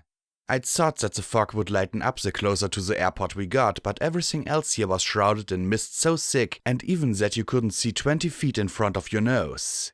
From the blue bars on my EFS, I could tell there was some pony overhead. It made my mane twitch. Food trade. Each of the ponies from Scrapyard said in soft, respectful tones. And medical, please. The Puce Pegasus pressed her lips together tightly as she issued them each a green collar and red collar. Follow the green lines to the trading station, follow the red lines to the medical station. Next! She snapped, sending the ponies following the lines painted on the cracked tarmac. Then her eyes took one look at me and widened in shock. You! I trotted to the counter, leaning against it, eyes staring into hers as she stammered. Other business, I said with a grin. You can't be here. You're the terrorist, she said as she licked her lips. I could make out vague outlines in the mist atop the Skywagon hulks to either side of the gate. I'm not here to cause trouble, I said in an even, calm, civilized, not going to shoot you unless I have to voice. What are you here for then? She asked, swallowing and looking at P21 and Scotch Tape as if they were going to suddenly pull out death rays and start blowing things up at random. I'm looking for a pony in charge. If you'll tell me where to go, I'll get out of your mane and let you get back to boring everyday work. I smiled as comfortingly as possible. Okay, maybe there was just a little shootiness in my grin. She looked at 2 other mares processing the visitors, then swallowed and pulled out 3 yellow cards. Please put these on. I glanced at P21, levitated them over each of our heads, then smiled at her again. My cooperation seemed to disturb her even more. Sometimes you just couldn't please a paranoid Pegasus pony. This way, she said as she left the counter and followed a yellow path painted on the ground. I had to admit it was an efficient way to manage ponies. Any pony on the wrong trail would get noticed right away. Thank you, P21 said softly, but the puce mare jumped anyway. Come again? She asked in confusion. A vertibug landed beside us with eerie silence, and Scotch Tape gaped at the missile pods and energy cannons. He glanced at me and Scotch. Thank you for helping these ponies, he elaborated. Oh, that. Her nervousness gave way to a little irritation. You're welcome, I guess. She looked sharply at Scotch Tape. Stay clear of the vertibug, please. Something the matter? I asked, watching as the Pegasi started to load the vertibug with what appeared to be heaps and heaps of scrap metal and other junk. She shook her head a moment as if trying to think of something to say that wouldn't get her shot. Just not how I imagined it. Always hungry ponies, always sick, dirty, smelly, a lot of them crazy or violent, she said, then swallowed. I just thought it'd be, I don't know, different. What did she expect? A nice orderly stable meet? This is a wasteland and this is a hoof. Worst of the worst. I almost got eaten by a giant frog just an hour ago. A frog. How crazy is that? And before that, I was nearly eaten by a mechanical abomination. She looked a little uncertain and I gave her a half smile. So, if there's any place in the wastelands that needs your help, this is it. It's really appreciated. She brightened a little, and while she wasn't exactly friendly, she stopped twitching at my every move. The yellow line led to the terminal, and once inside, I felt my spirits lift immensely. That perpetual fog was gloomy, even for the hoof. Once inside, I saw a number of terminals, monitors, and, of course, Pegasi of all colors flying around the large open-aired building. Some pony had hung a banner across the Rainbow Dash part of Rainbow Dash Skyport that now read Thunderhead. A cloud split in half by a lightning bolt motif was on every crate and terminal. There were also flaws. Most of the ponies I saw looked tired, unwashed and strained. Weapons were of poor quality and every pony wore threadbare uniforms. There was a general feel of malaise and frustration in the air. I saw a grand total of 3 suits of power armor and they were looking more like they were keeping an eye on the Pegasi than looking for trouble. More than a few looked almost afraid of the scorpion-tailed armored ponies standing above them with their beam rifles. I also wasn't much of an engineer, but the Thunderhead power armor looked fancier than the power armor of the Navarro Enclave. More little flashy bits and a shinier finish made me wonder if their armor was newer.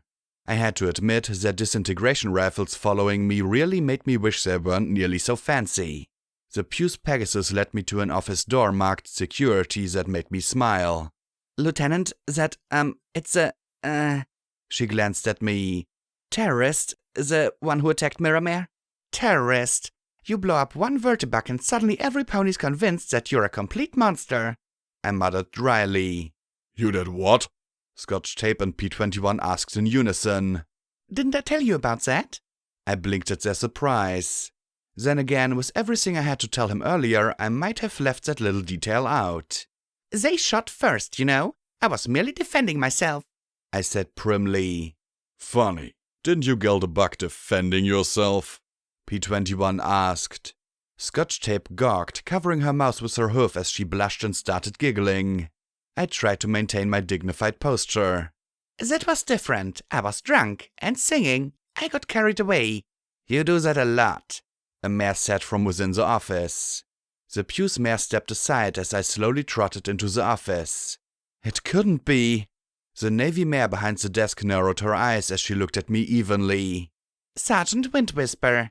The Puce mare stammered her farewells and quickly stepped out, closing the door once we'd entered. Behind the sergeant flashed a dozen screens of various sections of the skyport. I was disappointed not to see the pony I was after in any of them.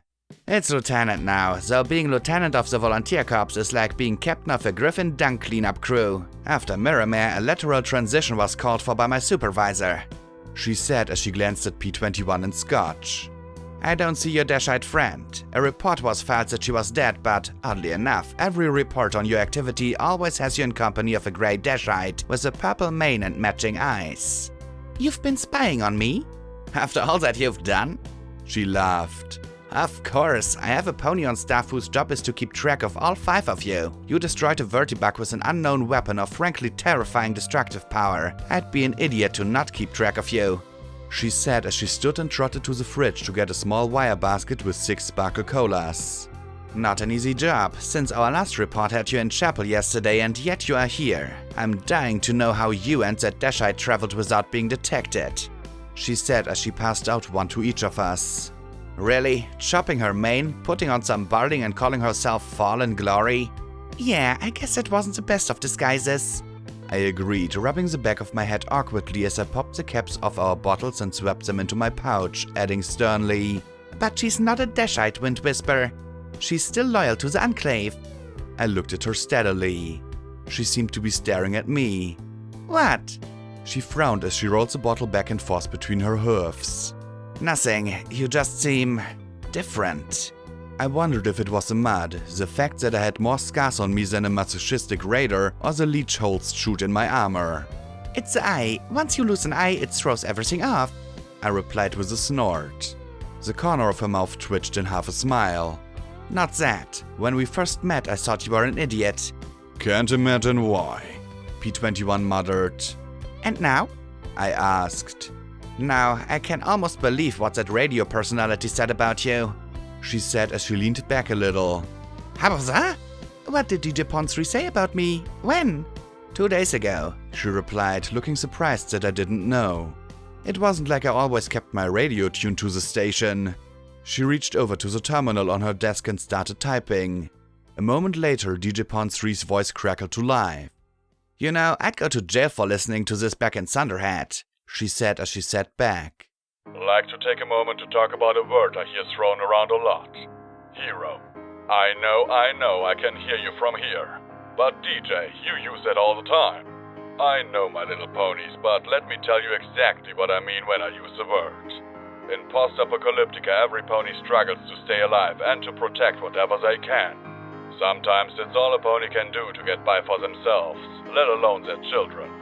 And it's even tougher if they can survive while preserving their sanity and decency.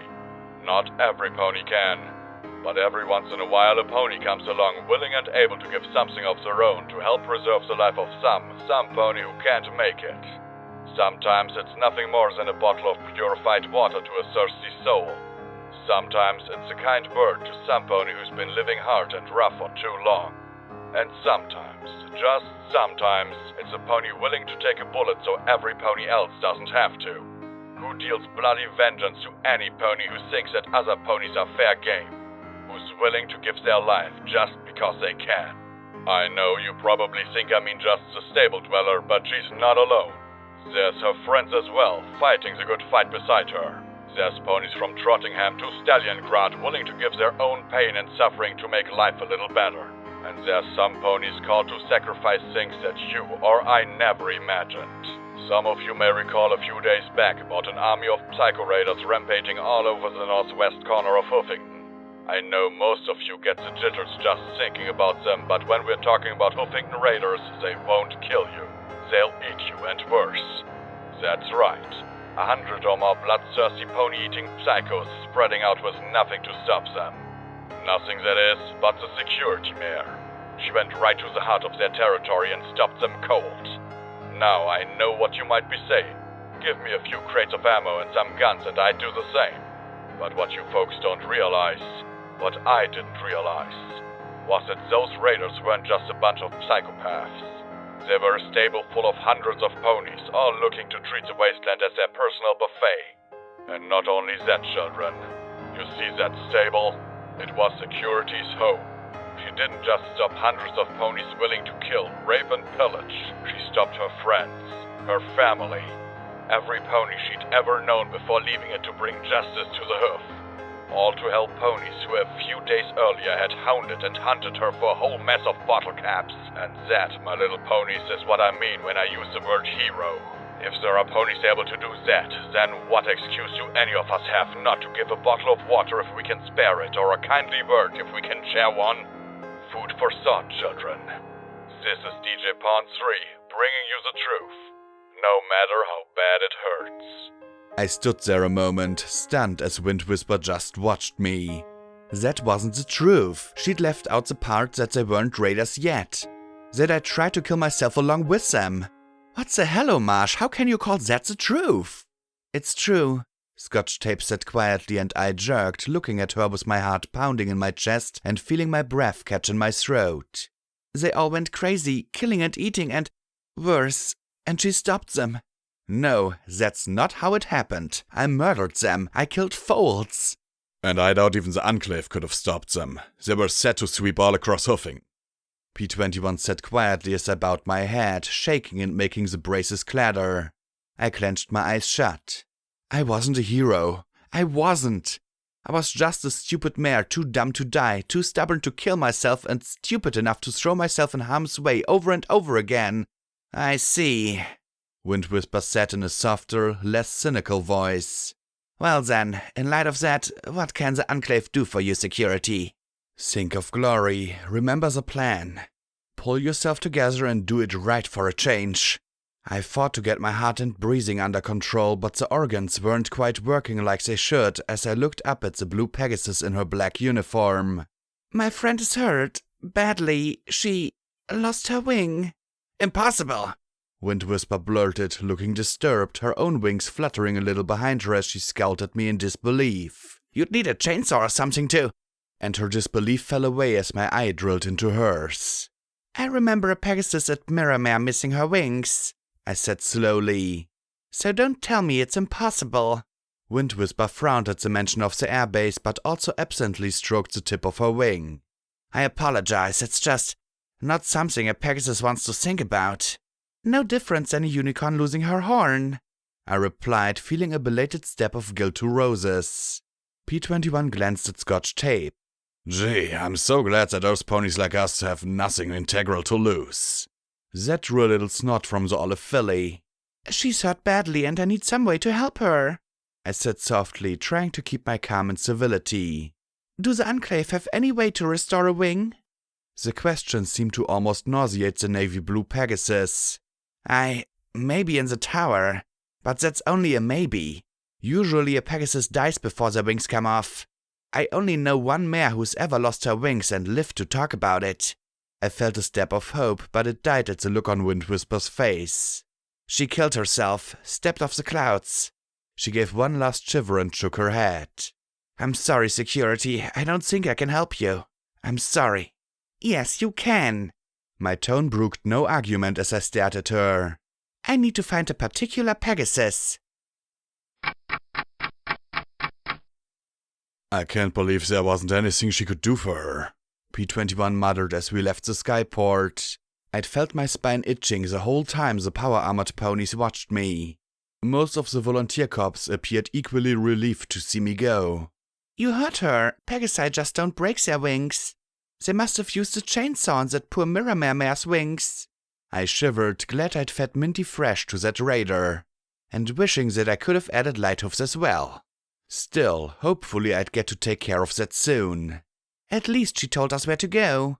Scrapyard, only 2 miles too. He looked at my legs. How do you feel?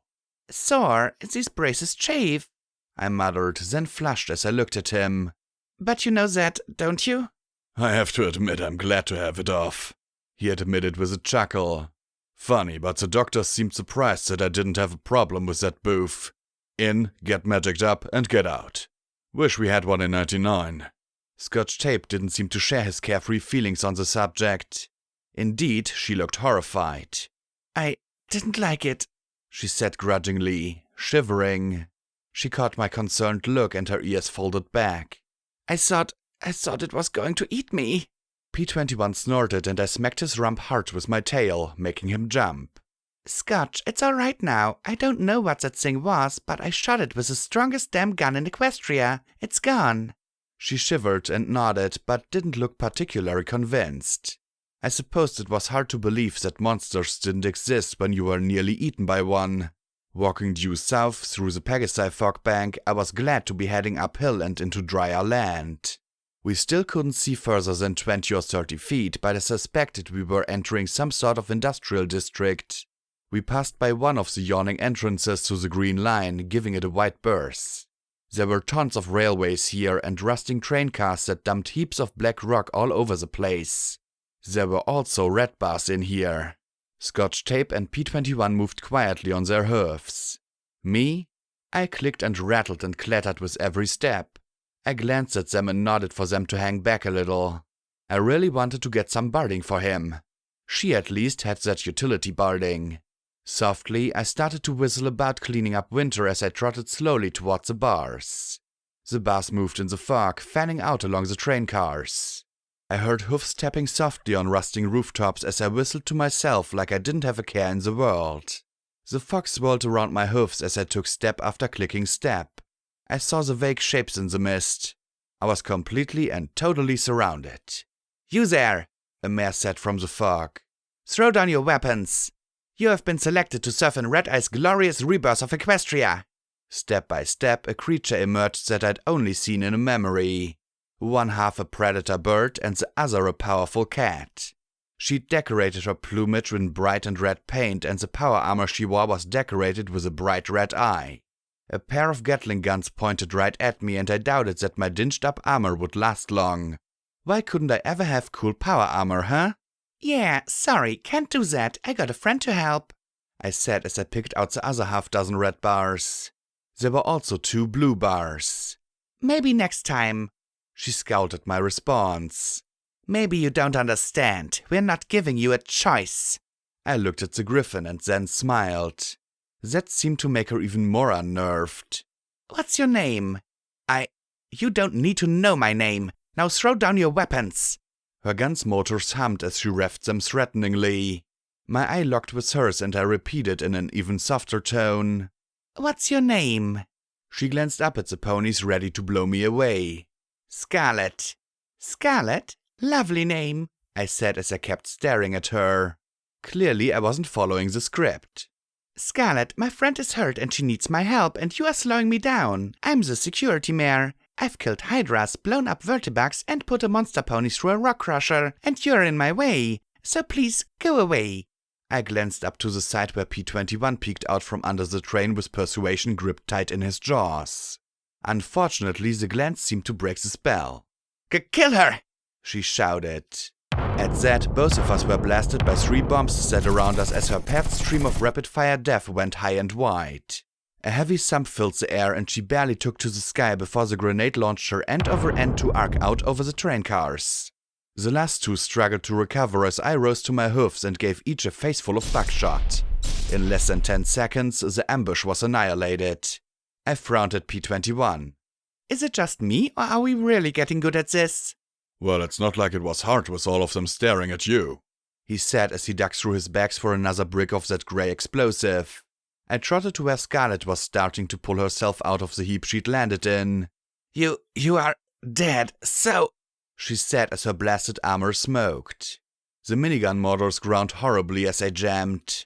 The griffin's red eyes went wide as I pressed the shotgun to her chin and she gulped. "I'm not an executioner," I said softly. "I just want to help my friends. You've slowed me down. I take it there are more of you at Scrapyard?" I won't betray Red Eye," she said as she clenched her eyes shut. I could tell she was expecting imminent death. I could hear the cards. "I can respect that," I replied softly, pulling the gun from her head.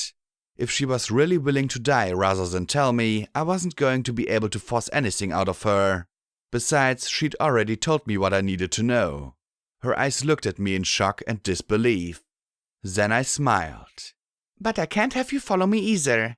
5 minutes later, we continued on our way. "I'll kill you. We will have our revenge. I swear I'll get you for this if it's the last thing I'll do."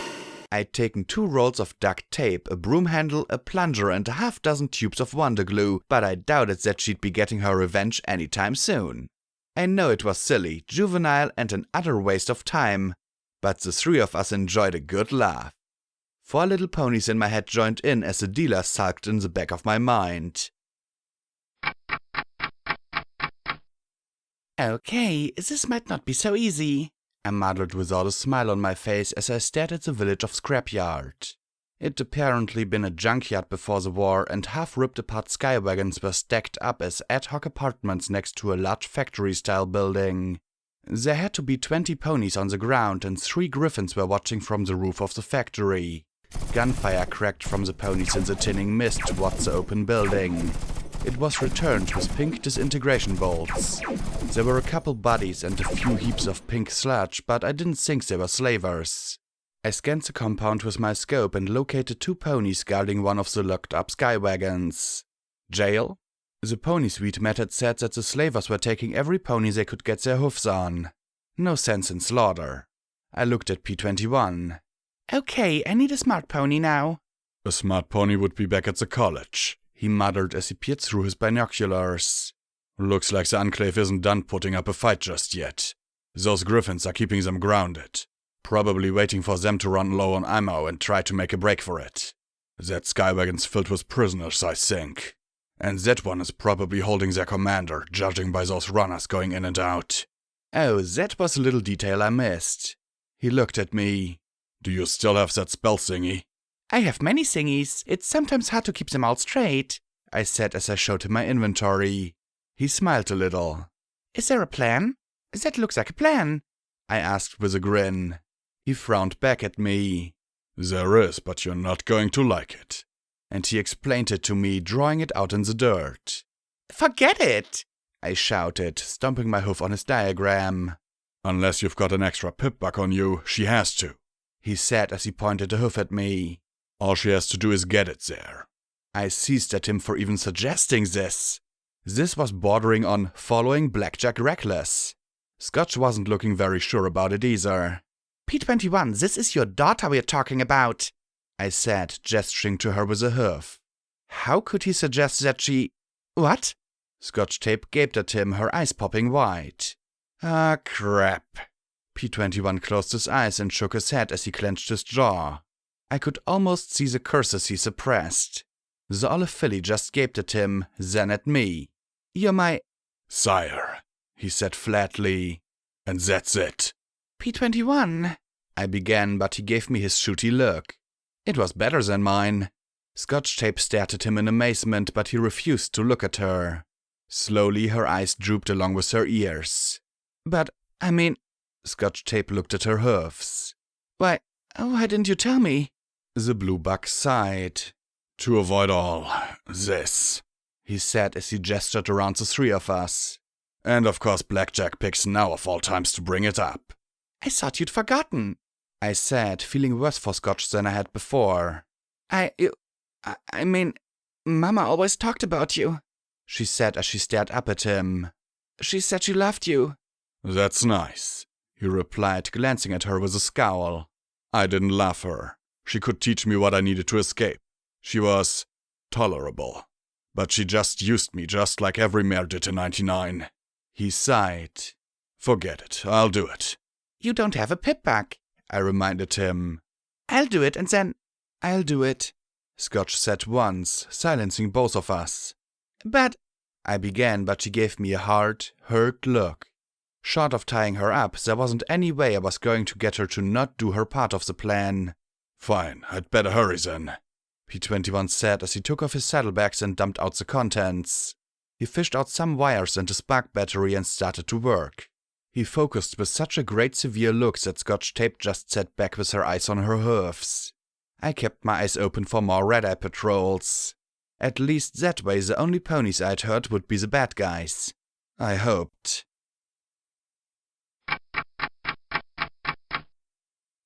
Two saddlebags later, I took position as close to the factory as I dared. I sat up in a notch behind a tub and a refrigerator and took sight at the ponies firing away at the Pegasi trapped within the factory. The griffins were looking bored, and there were fewer and fewer disintegration bolts coming out of those doors. I didn't think it'd be long now. Looking through the scope, I watched as a few faint hoof marks appeared in the dirt approaching the skywagon that looked like it was being used as a headquarters or something. There were ponies coming and going at regular intervals, bringing out more ammo. If it wasn't a headquarters, then at least it was an important building. I had no idea how long the stealth bug lasted. Was it 5 minutes or 3? I didn't think it muted sound. It didn't matter though, she was determined to do it. If I just kept my mouth shut about P21 being her father. Come on, Scotch! I looked at the jail. 2 of Red Eye's ponies had brought another struggling young mare with bloody flanks and tossed her inside a few minutes ago, confirming P21's theory about the building's function. P21 was somewhere over there. I knew better than to even bother trying to look. I swept my scope back to the first building, licking my dry lips. Then the door swung open and out came a mare with an ammo box in her jaws. The door swung closed behind her, but then bumped open for just a second before closing completely. I stared at the door, feeling lightheaded. Then an orange pony bucked my brains and reminded me not to be an idiot and forget to breathe. It'd been 3 minutes. It had to be. I checked my pip buck. No, 2.5. Damn it, Scotch, get out of there!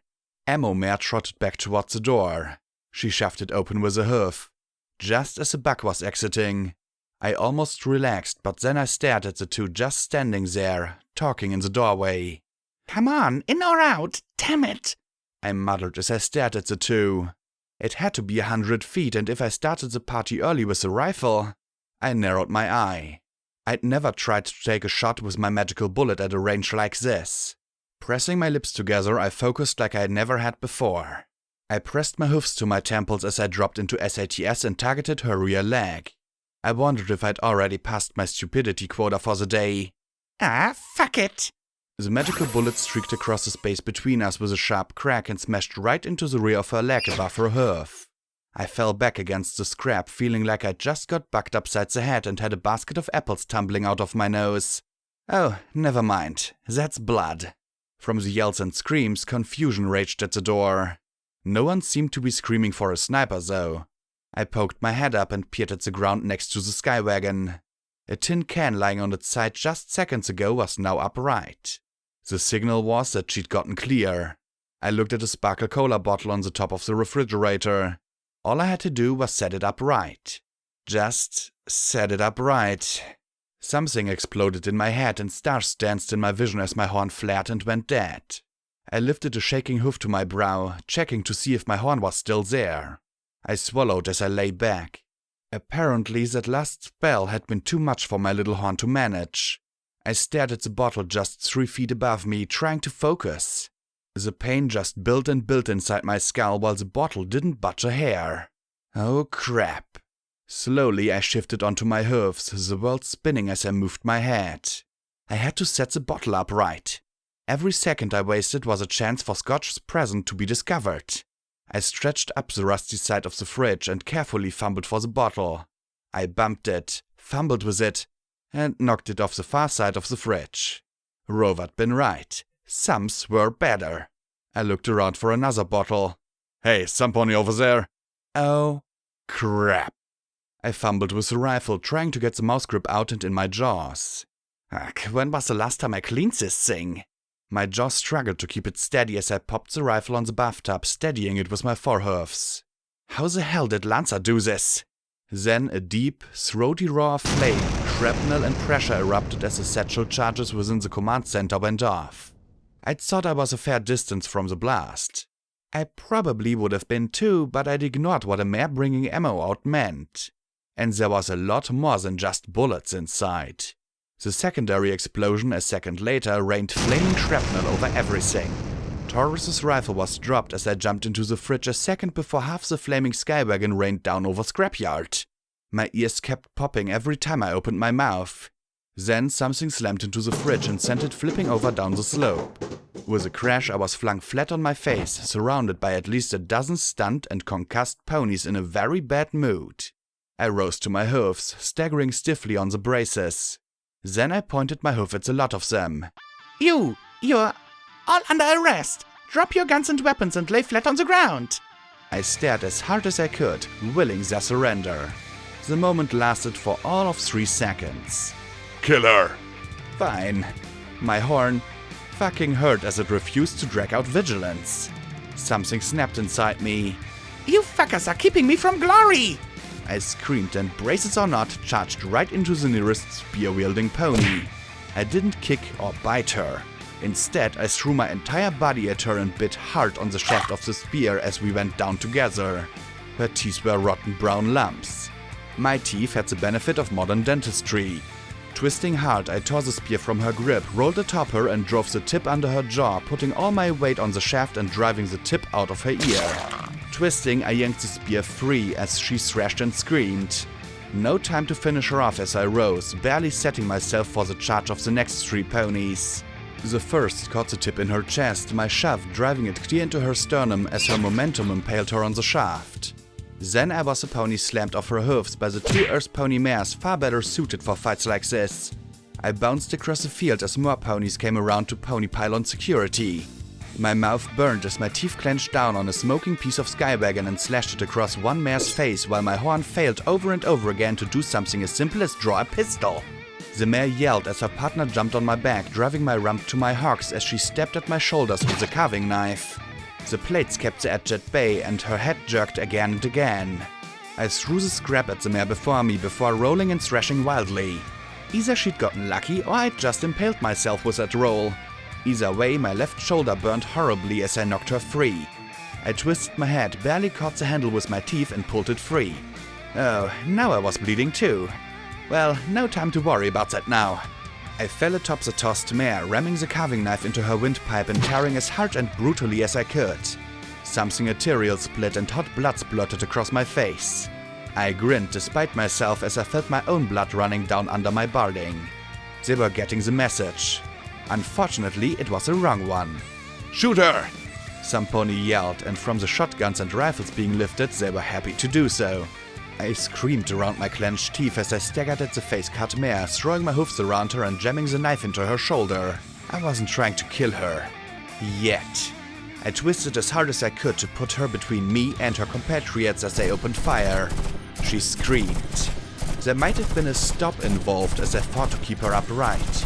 Shots that penetrated her summed off my barding as they sprayed lead at both of us. New holes opened in my hide as she finally went limp and fell out of my grip. My armor glistened from the blood of 3 ponies, covering half of it, and my eye glowed as if I could annihilate them with my glare alone. They stood in an arc before me, staring in horror as I rose. The braces pinked beneath my barding as they gave way. Only the broken remains kept me upright as I stood there and bled. You can't kill me! I bellowed each word at them as they scrambled to reload. The griffin begged to differ as she flew over me and drew a line across my rump with her Gatling gun. I sat awkwardly as my legs shook. My horn flickered as it fought to pull out a weapon. A healing potion. Something! I clenched my eyes shut. I was going to fail. She was going to be trapped on the ground forever. Because I wasn't tough enough. Wasn't good enough. A second line drew over my shoulders and only my locked limbs kept me upright. The griffins were hovering over me now, interested in just how quickly their Gatling guns would turn me to paint. They were reloaded. They were ready to put down the crazy mares that to fight them. I took the deepest breath I could and screamed out, "Glory!" Every eye was on me. Every eye wasn't on the factory. Then one griffin melted in a flash of pink goo as a trio of Pegasi in dinged and pitted armor flew from the factory and sprayed pink disintegration bolts and slicing red beams. From the opposite side came the roar from 24 recently freed ponies armed with every weapon we'd picked up. They closed on both sides like a manticore's jaw, a griffin falling from the sky with her feathers aflame while another was blasted from the sky by a grenade shot that bordered on art. One mare bleeding to death was forgotten as they scrambled to their own defense. I felt my body giving out as my useless limbs fumbled weakly for a healing potion. I managed to get one out of my bags, but the glass bottle slipped out from between my bloody hooves and landed before me. I fumbled with it, the broken braces fighting me as my softened bones bent. I slowly started to fall over. I couldn't die now. I still needed to help her. And Lacunai and Rampage, every pony. Death could wait, damn it. But my body couldn't keep up anymore. Looks like I didn't need to worry about that taint after all. Then 2 hoofs pushed me back upright, the pain on my shoulder from the shove snapping me back from the fuzzy blackness. "Hang on!" Scotch tape said through the sounds of battle around us. She grabbed the bottle in her mouth and flipped it into her hoofs, biting the stopper and pulling it free before holding it to my lips. "Here!" she shouted, and I drank the milky purple potion. I wasn't sure how much it helped, but I wasn't feeling any deader. "Let me get another," Scotch said as she dug at my bags. But I sighed. "Sorry, Scotch." I shoved her away as one of Red Eye's raiders charged with a spear, the tip cutting the olive mare's flank as it punched through my failing armor and drove deep into my side. You die for Red Eye! The mare screamed before biting the heft and pulling it out, determined that if they were going to die, she'd take me with her. And the filly as well. I bit hard on the spear in my side, jamming it inside me. She might kill me, but I wasn't going to make it easy for her. She wouldn't kill any pony else for as long as I was alive, even if that was just for a few seconds. Get clear, Scotch. Sorry I didn't tell you about P21 sooner. Sorry. Glory. Then there was a loud bang beside me. Scotch Tape stared in shock at the hole that had opened in the mare's neck. The mare released the weapon, staggering away. Another 12mm hollow point blasted out another bloody chunk. Then a third, and the mare fell limp beside me. I slumped over as I saw something die inside the teal eyes behind Scotch's goggles. Sorry, I murmured softly. Then she noticed me and the gun tumbled into the dirt. Blackjack, I have... Please don't die. She begged around her tears as she grabbed the spear in my side with her jaws. No, don't pull. But then I felt it pull out as I fell on my side. Then she was pouring healing potions down my throat as fast as she could pull the stoppers. I think I just about cleaned her out as the fighting slowly died around us. She cradled my head as I stared up at the sky, really wishing I could look somewhere else. Did we win? We won, P21 said. Slowly I looked at the dozen or so ponies still standing at the heaps of red-eyed ponies laying amidst smeared heaps of pink goo and piles of ash. 2 Pegasi stood apart, seeming at a loss for what to do at this moment. They kept their guns pointing in my general direction as I grit my teeth and shifted slowly to my hooves, the broken braces struggling to keep me upright. Blackjack, what are you doing? Wait and rest, P21 said as he tried to push me back down. No, I need to talk now, before she flies off. I took step after step towards her. I tried not to have my shooty look, but after being nearly painted in blood, I supposed any look of mine was pretty creepy. P21 kept me on my hoofs as I swayed, then sat down hard. Hello, Dusk. She tapped the inside of her helmet, the armor retracted, and hard, dark eyes stared at me suspiciously. How did you find me? Wind Whisper, I replied. Luckily you were nearby. I took a deep breath. You owe me, agreed? We could have. She began, but then she looked at all the ponies lying around me and glanced at her companion. Her lips twisted sourly before shaking her head. She sighed, narrowing her gaze as she glanced at me. I guess I do. I nodded once. That was one hurdle I was glad to be past. You can repay me easily. The dark Pegasus looked at me skeptically. 1. Help me back to the college. I'll tell you to when we get there. She certainly didn't look happy.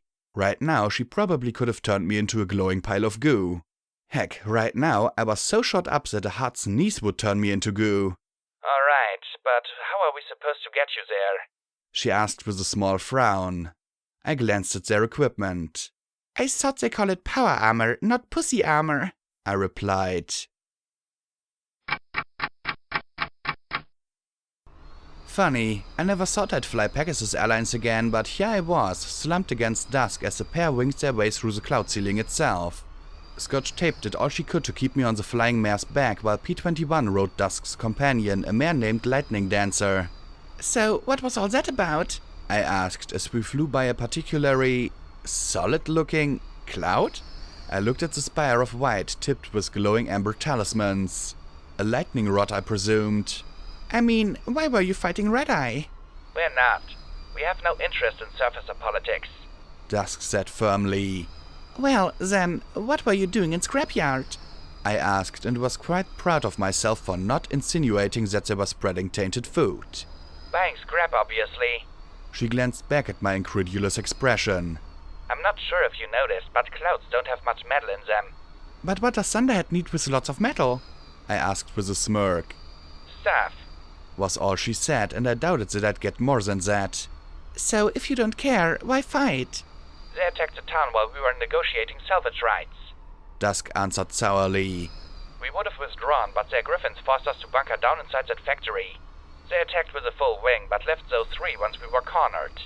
Leaving them in big trouble till I came along. We flew through a fissure that nearly reached the bottom of the ceiling. Looking up, I could see a band of distant blue. Maybe it was blood loss, but I was finally getting over the urge to vomit as we made our way along. Then, through the fissure, I spotted a huge shape of odd uniformity above the rest of the clouds. Like a giant flying donut with its main axis perpendicular to the ground. The interior of the donut had been removed and replaced with tier upon tier of buildings. Is that Thunderhead? I panted, marveling at the size of an actual city like long ago. Not a village of a dozen or even hundreds of ponies, but tens of thousands. You're the second surface pony to see it. Dusk replied. It's amazing, I murmured. Then we were at the other end of the already closing fissure and the sight was replaced by more grey. I imagined a smile from the pride in her voice. Yes, it is. Scotch Tape gave a sniff as her hoofs tightened on me, making me wince. She hadn't said much since we'd lifted off. Are you okay, Scotch? Well, yeah, I'm fine, she murmured in a perfect, not fine voice. What is it? She sniffed softly, pressing her face to my bloody, stiffening mane. I killed a pony. I didn't even think about it. I pointed and... She shivered behind me. It wasn't like shooting the robots. I'm sorry, I said softly, sinking back to that raider I'd killed with the broken tip of a rusty knife. I'd been so carried away that I'd never thought about it. I know it hurts, I said softly, reaching to pat her with my floppy hoof. It'll always hurt. It never gets any easier. That's not true, Dusk replied evenly. I really wished I could have smacked the Pegasus without falling a long way to my death. Once you've killed enough ponies, it's easy. Point, pull the trigger, and dead. She said quietly, and for a minute I'd thought that she'd decided to stay quiet for the rest of the trip. She did, after saying quietly, You kill enough ponies, and you can kill any pony. I slowly opened my eyes, looking at an oddly familiar filthy ceiling. If this is the afterlife, I'm not impressed, I murmured, trying to shake Chlora in dreams. Slowly I started to rise, and then my body gave out and fell back against the grey sheets. The windows were dark, night or close to it. It'd been a busy day, and I wasn't even halfway done. I must have passed out on the flight back. Slowly I rolled out onto my belly and looked back. The bullet holes were gone, only Leo's scar remaining. I still felt off and sore, but whether that was from taint or injury, I couldn't tell. I suspected I really owed the collegiate. I also doubted that they were healing me out of the kindness of their hearts. Congratulations! You've set a brand new record! Triage said as she trotted in, her horn glowing as she lifted the clipboard in front of her.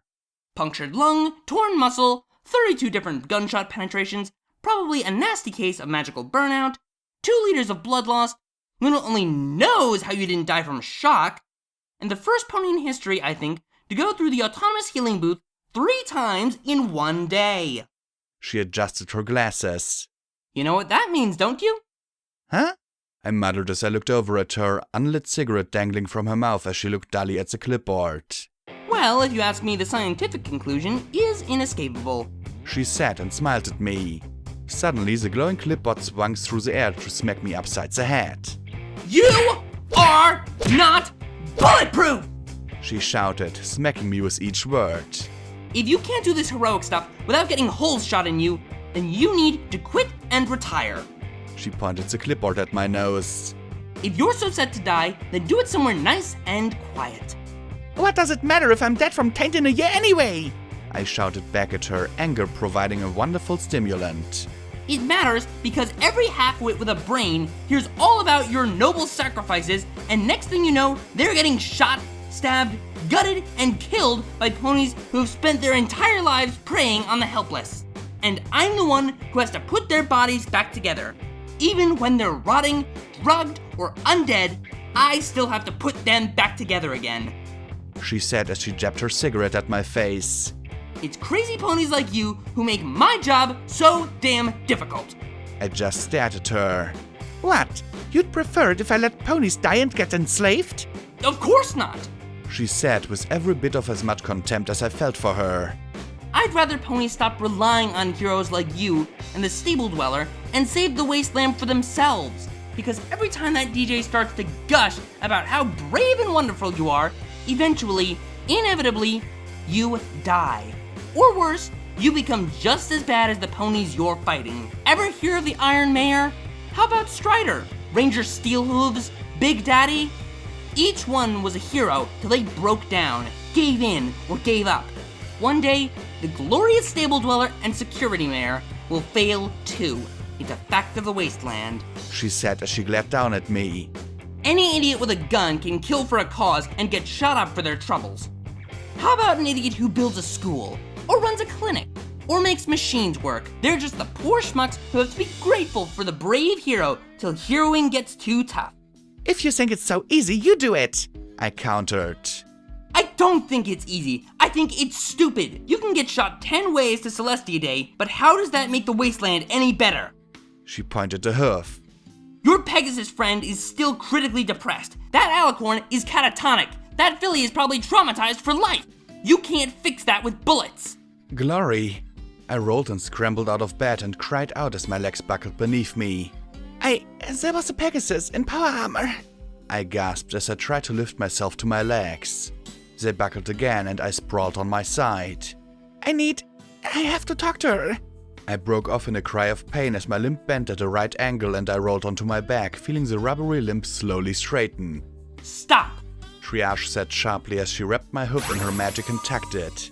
Why do you do this? What masochistic, messianistic moronity makes you try and walk when you can't? Why do you have to do this? She demanded as my limb slowly straightened. Because I have to. Because I owe her, I said as I lay there, eyes closed. I hurt her. I was stupid and selfish and I got her hurt. I cost her wing. Enervation rot took her wing, and unless she's a fool, getting hurt is part of life. So why are you doing this? Triage asked, looking at me with a ghost of concern in her eyes. Because I love her, I shouted. I took a slow, shaky breath. I never loved any pony but myself. Never. But she's always been there with me, even when it cost her cutie mark, even when it cost her family and career. I've been beaten and battered and broken almost daily since I left the stable, and she's always trying to keep me going, to help me in my stupid fucking quest, I said as I lifted my pip back and slammed the screen with my hoof. I went limp inside, staring at that ceiling like it was a soiled sky. EC 1101 is meaningless to her, but she still believes in me enough to help me crawl along no matter how much it hurts her. And I have to help her. I have to help all my friends. I'm tired of ponies getting hurt just for helping me. I clenched my eyes shut as I started to shake, and nothing was stopping it this time. She shouldn't get hurt for me. I'm not worth it. Triage stood there with a half-lidded mask of an expression before she took a deep breath and let out a low sigh. Wow. 200 years ago, I could have written a paper on your particular brand of crazy. She turned and her horn glowed as she steered in a wheelchair. Well, your Pegasus friends have been waiting for you and making every pony really nervous, so the sooner they're dealt with, the better. They haven't been causing trouble, have they? I asked with a worried frown. No, but it's no secret that if you want healing, you come to us, or the Enclave. Folks are thinking they're here to trash the place or something. Makes every pony wonder, you know? She lifted me into the wheelchair and made me promise not to throw myself out of it this time. Is your horn working again? I looked at the chair and concentrated, then winced as magic sparks shot from the tip of my horn. Ow! I tapped it with my limp limb. I think I broke it. Just burnout. It happens. Next time, just don't push it so hard. Triage waved down one of the nurses. The Pegasi are outside. Could you escort them up here? The nurse glanced at me sitting there looking like I'd been thrown down a few flights of stairs and gave her a smile. Can you take me to Glory's room? Time to do this. She's been completely non-responsive. Triage said quietly as her magic pushed the wheelchair. Did every pony in the wasteland have stronger telekinesis than me? She won't eat. All she asked for is for us to leave her alone. She's badly hurt, I said as she pushed me to the door. Well, if she doesn't recover soon, we'll have to toss her out. Triage caught my glare and returned it. Wasteland, limited space. We fixed her flesh. Mind and soul, that's outside my specialty. So, I hope you can help her. You do? I asked, a little sarcastic. For some reason, cynical healers were really aggravating. She arched her brows coolly. Just because I don't appreciate cheap heroism doesn't mean I don't want to help ponies. I can't help her. I hope you can. I just dropped my gaze, chewing on my lower lip. Dusk and Lightning Dancer appeared in the hall, approaching with wary steps. Dusk's dark eyes stayed locked on mine, while Dancer's citrine ones looked around a bit more curiously. So, what's the second favor? Let's get this over with. I just nodded towards Glory's room.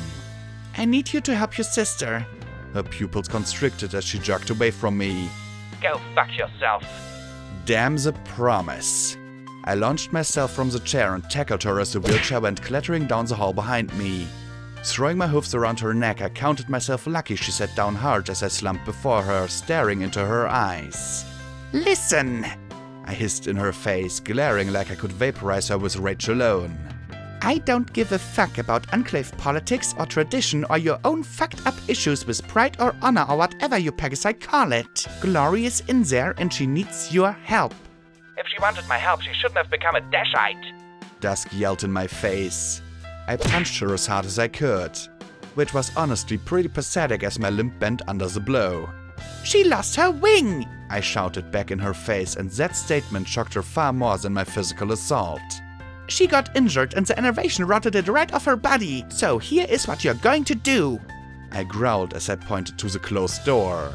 You are going in there. You are going to talk to her. You are going to smile. You are going to make her happy. I don't care what you have to say, how you have to lie, or what you have to do. You are going to find a way to make her want to live, I said as I clenched my jaw, tears running down one cheek.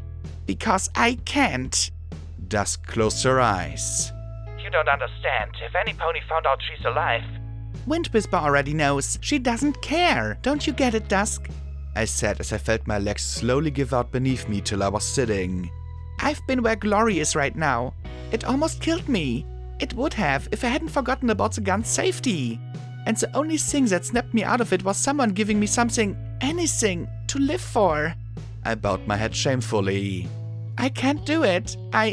I'm the one who hurt her. That's all I do, and she needs to live. I took a deep breath and stared into her eyes once more. You're going to do this, and you know why? Why? She asked, so stunned that the anger and attitude were momentarily abandoned. Because she's your sister. You love her and you're a good pony, I said, trying to convince myself as much as her that it was true. You're her older sister. You have to help her. Dusk finally relaxed with an angry sigh. Fine, I'll try. Then she jabbed my chest with a hoof. But after this, we're even, no matter what happens, got it? Just help her. You're the only one who can, I said as I finally crumpled. This was it. This was all I could do. With a sharp glare at me, Dusk opened the door to her room and stepped inside. Hey, Featherbrain, Dusk said before closing the door behind her with her scorpion tail. I bent over as all the stress and strain of the day poured out of me. When had my life turned into near-daily dramatic trauma? You okay? Lightning Dancer asked as she returned with my wheelchair. She used her scorpion tail to scoop me up and help me take a seat. She gave me a casual, easygoing sort of smile. Her citrine eyes and brilliant orange mane contrasted with her stark black power armor. I rubbed my face with my hoofs and sighed. I haven't been okay in a long time. I used to be okay. Heck, I used to be happy. Then I started sinking and it's been all downhill from there. What can you do? She said with a shrug, nudging the wheelchair. So, you going to just hang out here? 'Cause if I know those two, they'll be at it for a while. Dusk and Morning never could fly in formation together. No, I sighed and let my head back, looking at the ceiling. Yeah, I need to see Lacunai. I don't have a clue how I'm going to help her. The big purple pony? She's down the hall, I think, she said as she hooked her tail on the frame and trotted towards the far side of the building. If you don't mind me saying so, you're not like most Enclave I've met, I said with a little smile. Oh, you mean the serious, devoted, lightning rod up the rump attitude? She glanced back at me and grinned. Yeah, they were fresh out of rectal rods when it came to me. Cost me some advancements, but... Dusk's more hardcore about that anyway. Who needs the stress? I stared at her for a moment. I'd almost forgotten what carefree looked like. I envy you. Her brows arched in surprise and I explained. You just seem... happy. I used to be like that, but now everything's gotten weird. You and Dusk, the yellow mare chuckled. Well, don't worry about it. Dusk is always a hard ass, especially when it comes to Dashites. The only time she actually unwinds is in bed. Usually takes a good licking too. I blinked and flushed a little. You and her? Glory had mentioned something about being like her sister. Dancer just grinned. Huh, is this going to really cause problems for the rest of her family? The orange Pegasus arched a brow and I elaborated. I mean, Glory being alive and branded. Lightning Dancer rolled her eyes. Oh, that. I told Dusk to let it go, but of course she couldn't. She rubbed her chin in thought. I suppose it's a big deal cause of what happened with her mother. Her mother? I blinked in shock. What about her mother? Oh, her mom, Dawn, went Dashite 10 years ago, she said calmly. Then she noticed me gaping in amazement. Lightning Dancer cocked her head in confusion. Hasn't Morning Glory told you about it? No, she hasn't, I said quietly, glancing at the closed door. No yelling, no shooting. I hoped that was a good sign. She told me about her father, but... Well, it was one hell of a scandal. It started when Thunderhead was attacked by Pyrebane. He's the only dragon who actually managed to damage the city. During the fight, both her dad and the dragon fell to the surface. He was found by a surfacer Pegasus. She came back with him. Oh, but wasn't that a load of bad wind? You mean her mom wasn't Enclave? Nope. She seemed amused by my surprise. What? It happens. Sometimes Dashites have foals, or you'll get a throwback or something. Most of them last long enough to fly up and get hit by a lightning rod. She gave a shrug. For the best.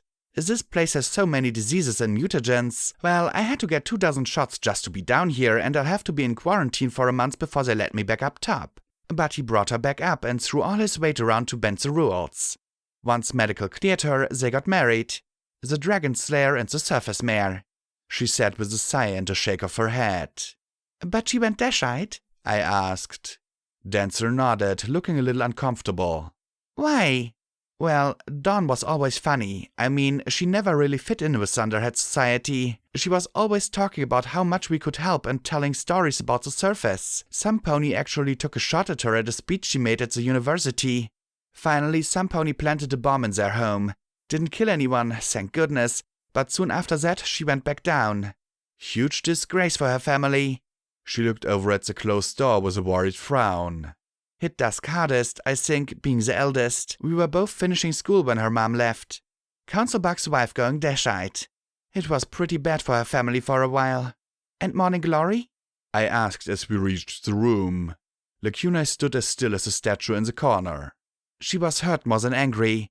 I mean, she was just a filly and suddenly her mom was gone and every pony was calling her dad a traitor. I think she believed in her mom, and Dusk didn't. And what happened to her mom? It's a big wasteland, who knows? Lightning Dancer said as she looked at the kunai closely. So this is an alicorn, huh? Never seen them around the hoof before. She hovered in front of her, frowning. Then she wagged her head back and forth. She said, her tongue flipping back and forth as she rolled her eyes. Then she followed it up with 3 more goofy faces before her citrine eyes widened. Ooh, she is so out of it. Out of it.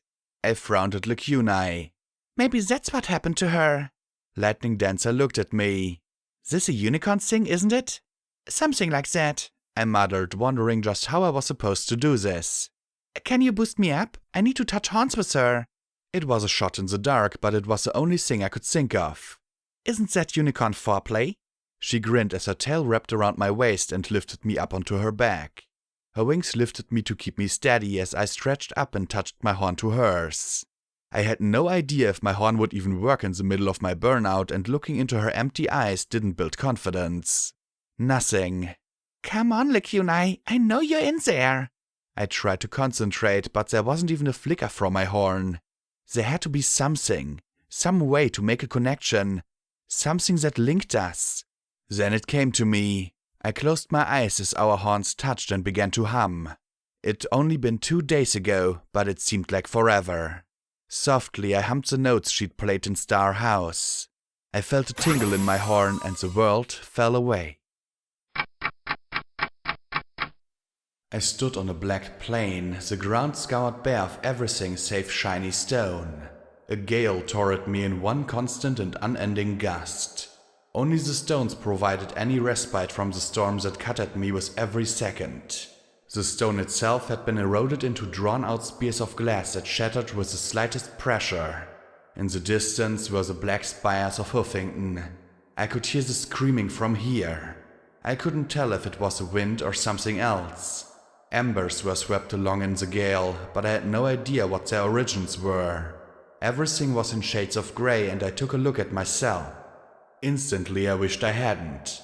My body was translucent white, but there were black blotches that seemed to crawl and creep slowly within me.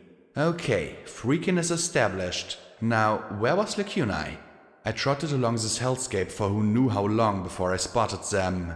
A tree, a street lamp, a chapel. One that I knew. Slowly I approached the building, my normal colors returning as I stepped inside. Something was definitely off though. Things seemed to blur and run together in the corners of my vision and only come in focus when I looked directly at them. The building seemed off as well. Larger and better built than I recalled. It was late, the room lit only by candles and the city glowed through the window. Sweet Celestia, please forgive me for I have taken the life of another. Dearest Luna, please forgive me for I have taken the life of another. A young mare whispered as she sat on a small pillow beside me. She was jet black with a cutie mark of a lit candle. She rocked back and forth, head bowed as she murmured the lines over and over again. Lacunae? I asked softly as I stood beside her. No response.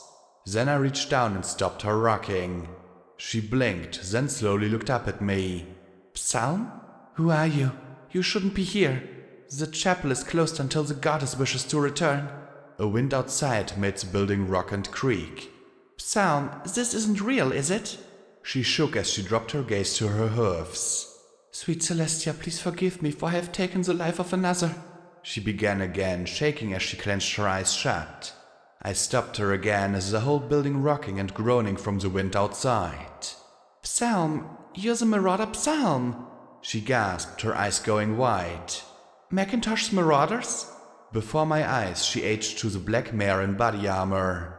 She hugged the sniper rifle, bowing her head. This is my penance. Your penance? For what? For us, whispered the host around us. I turned my head and dozens of zebras appeared around us. And ponies too. Why did you kill us, Psalm? Did your goddess forgive you for your murders? They whispered in unison. Each one had a perfect ring in their heads and matching holes blown out opposite sides. Sweet Celestia, please forgive me, she prayed desperately. I looked at the dead. The zebras I could understand, but why ponies? Why young ponies? Psalm, what did you do? I asked softly. She took the shot, pulled the trigger, ended our lives. She deserves to go to hell. Eternal punishment. No forgiveness. No, Psalm cried out as she hugged the rifle tighter. The goddess forgave me. The goddess took me in unity. The goddess cut you off. Unworthy, blood-soaked hoofs, wailed the host. You killed my family. You killed my children. You killed me, shrieked the undead host around her as the building continued to creak and shake like it was about to come apart. I stared at Psalm. Doof had been a rapist. Vanity had worked for Goldenblood. What had happened to Psalm after the Marauder split up? Slowly I knelt, reaching out to hold her. Psalm, I know what it's like to do the wrong thing. I know what it's like to kill, because it's all you can do. Because you have no choice, I said softly. She had a choice, roared the slain.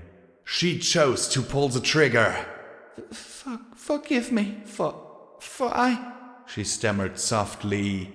I do, I said quietly. I forgive you. I pulled the plug. I pushed the button. I knew what it was like to damn myself. For all I knew, Psalm was a monster worse than Deus, but right now she needed my forgiveness. After all, there was no way she could forgive herself. The room around me turned into glowing yellow embers and whooshed inside me. For a moment, standing on the tortured plane, I knew exactly how much forgiveness she needed. I'd killed 40 with a push of one button and 400 with a push of another. Psalm had been one hell of a sniper. She'd killed one by one. I looked at the remaining 2 structures, smelling chlorine and thinking about headshots. Slowly I approached the second, the streetlight. Some ponies stood beneath it, and as I approached I heard the strange city sounds building. Slowly the mare came into focus. Her blue hide was a perfect match to P21's, but her mane was a pale blue-white. She wore a gauzy dress of faintly discolored white lace that drew more attention to her intimate bits and concealed them. And there was shame, empty shame in her soft lavender eyes as she looked at me with a hollow smile. Hey, want to see a trick? 20 bits. As I stared at her, her smile trembled at the edges. 15? I was completely baffled. Who are you? The question was a knife through her. I'm, Trixie. 'Cause I can do, tricks. I supposed the look she was trying for was sultry but delivered pathetic. 12 bits, please. Trixie? Who the hey was Trixie? I opened my mouth, reconsidered, then forced a smile. Sure. I never saw a unicorn look so relieved to earn so little. I'd found that many bits just sorting through the trash. Thanks, I'm really good, so maybe you might, pay more? If I mean? Somehow, it didn't seem to register that I didn't have any way I might be keeping money on me. Either she couldn't tell in this memory, projection, or she was just really bad at this. She led me to a nearby motel just down the street. "Rent's due, Trixie," the sour lemon buck said without looking up from his television. "Better fuck a gold mine out of her." I wanted to shoot him right then and there from the shame on her face.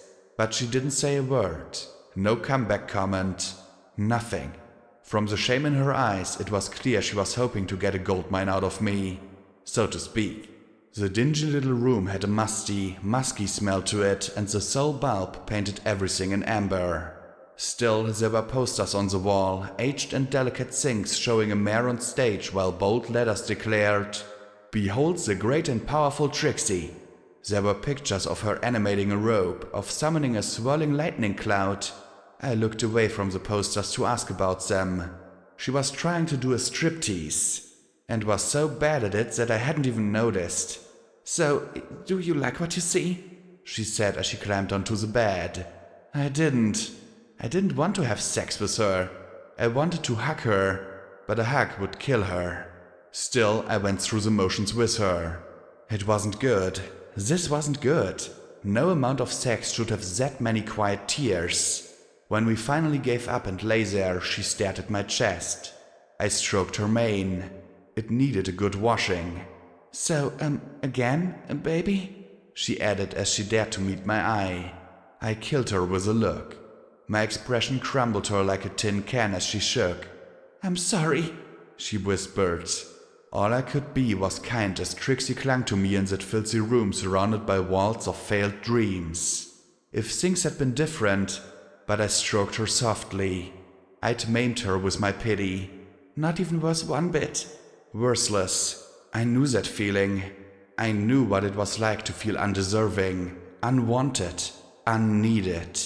To think my life amounted to just a legacy of murder and death. I cuddled with this strange mare, wondering who she was. How was she in this nightmare of lacunae? I touched my horn to hers. "I don't think you're worthless," I whispered in her ear, kissing her softly. I wanted to take her away from here, protect her, prove her wrong and find out about that mare in the pictures. But I was 200 years too late. The room dissolved in a cloud of blue sparks and I was left on that wind-scoured stone. As I disappeared inside me, I felt the slow decay of a mare's life. Failure after failure, till all that was left was turning tricks in a dirty motel room.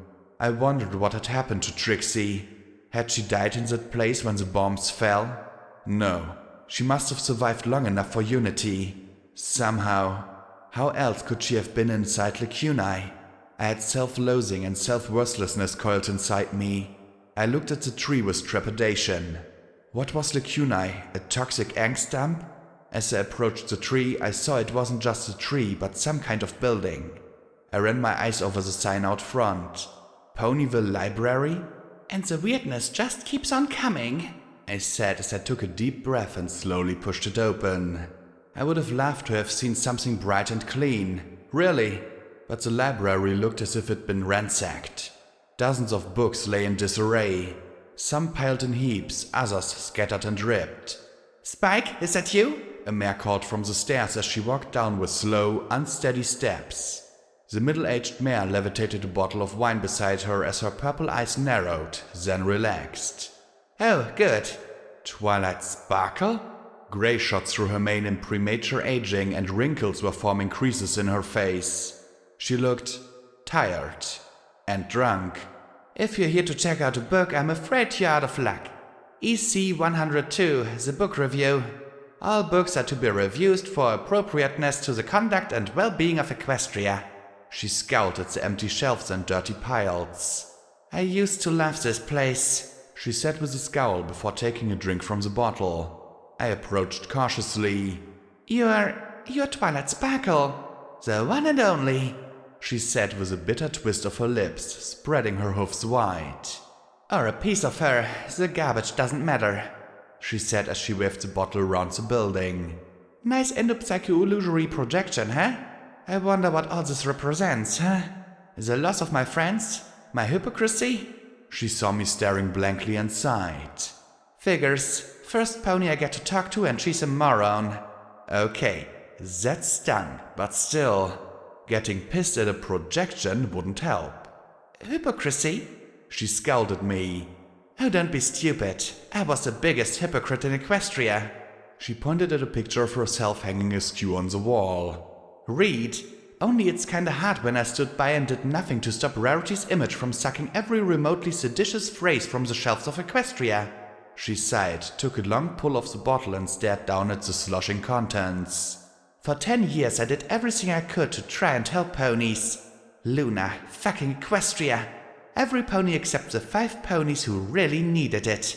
She took another drink and grimaced. I'm glad I never actually drank this swill. Okay, this was approaching critical levels of... Huh? What do you mean? You mean you know you're not, well, real? I'm part of a mare who was, and all this is a reflection of that part.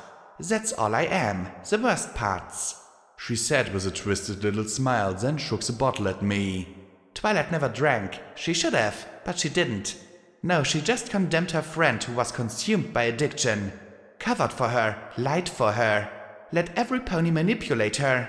But she didn't drink herself. She set the bottle on the stairs. The other parts, they didn't seem to know, I said as I trotted towards her. How are you here? It's called poetic justice, she said with a snide little laugh. I'm getting everything I deserve. See, when I failed, again and again, to win the war for Luna, I got a little desperate. We were close to hitting the 1 million mark for pony casualties. Fuck only knows how many zebras we'd slaughtered. Then Trueblood came to tell me about a highly classified project. Chimera. She blinked and smiled. You know about it, huh? I didn't know about it. Goldenblood had shit going on that I couldn't imagine. It was crude and unfinished, but the second I read it, I had the idea. An army of alicorns, unstoppable. I'd finally accomplished something. I perfected the impelled metamorphosis potion from Chimera's crude mutagenic gunk. Her eyes peered at me. I can see you've already had a dose of it yourself. What? I said as I looked at myself, then at her. You call it taint, she said as she slumped on the stairs. So even my crowning achievement is a grotesque failure. I frowned at the naked self-pity before me. This wasn't Twilight Sparkle. This was a part of her. The worst part. She looked up at the dirty ceiling. I found a mare I knew I could manipulate into taking it, see? I'm so much better than Rarity. I trick mares into being my test subjects rather than use criminals. I located Trixie, who just barely clawed her life back together, and gave her an offer she couldn't refuse. Power, glory, fame. I might have thought I was helping her.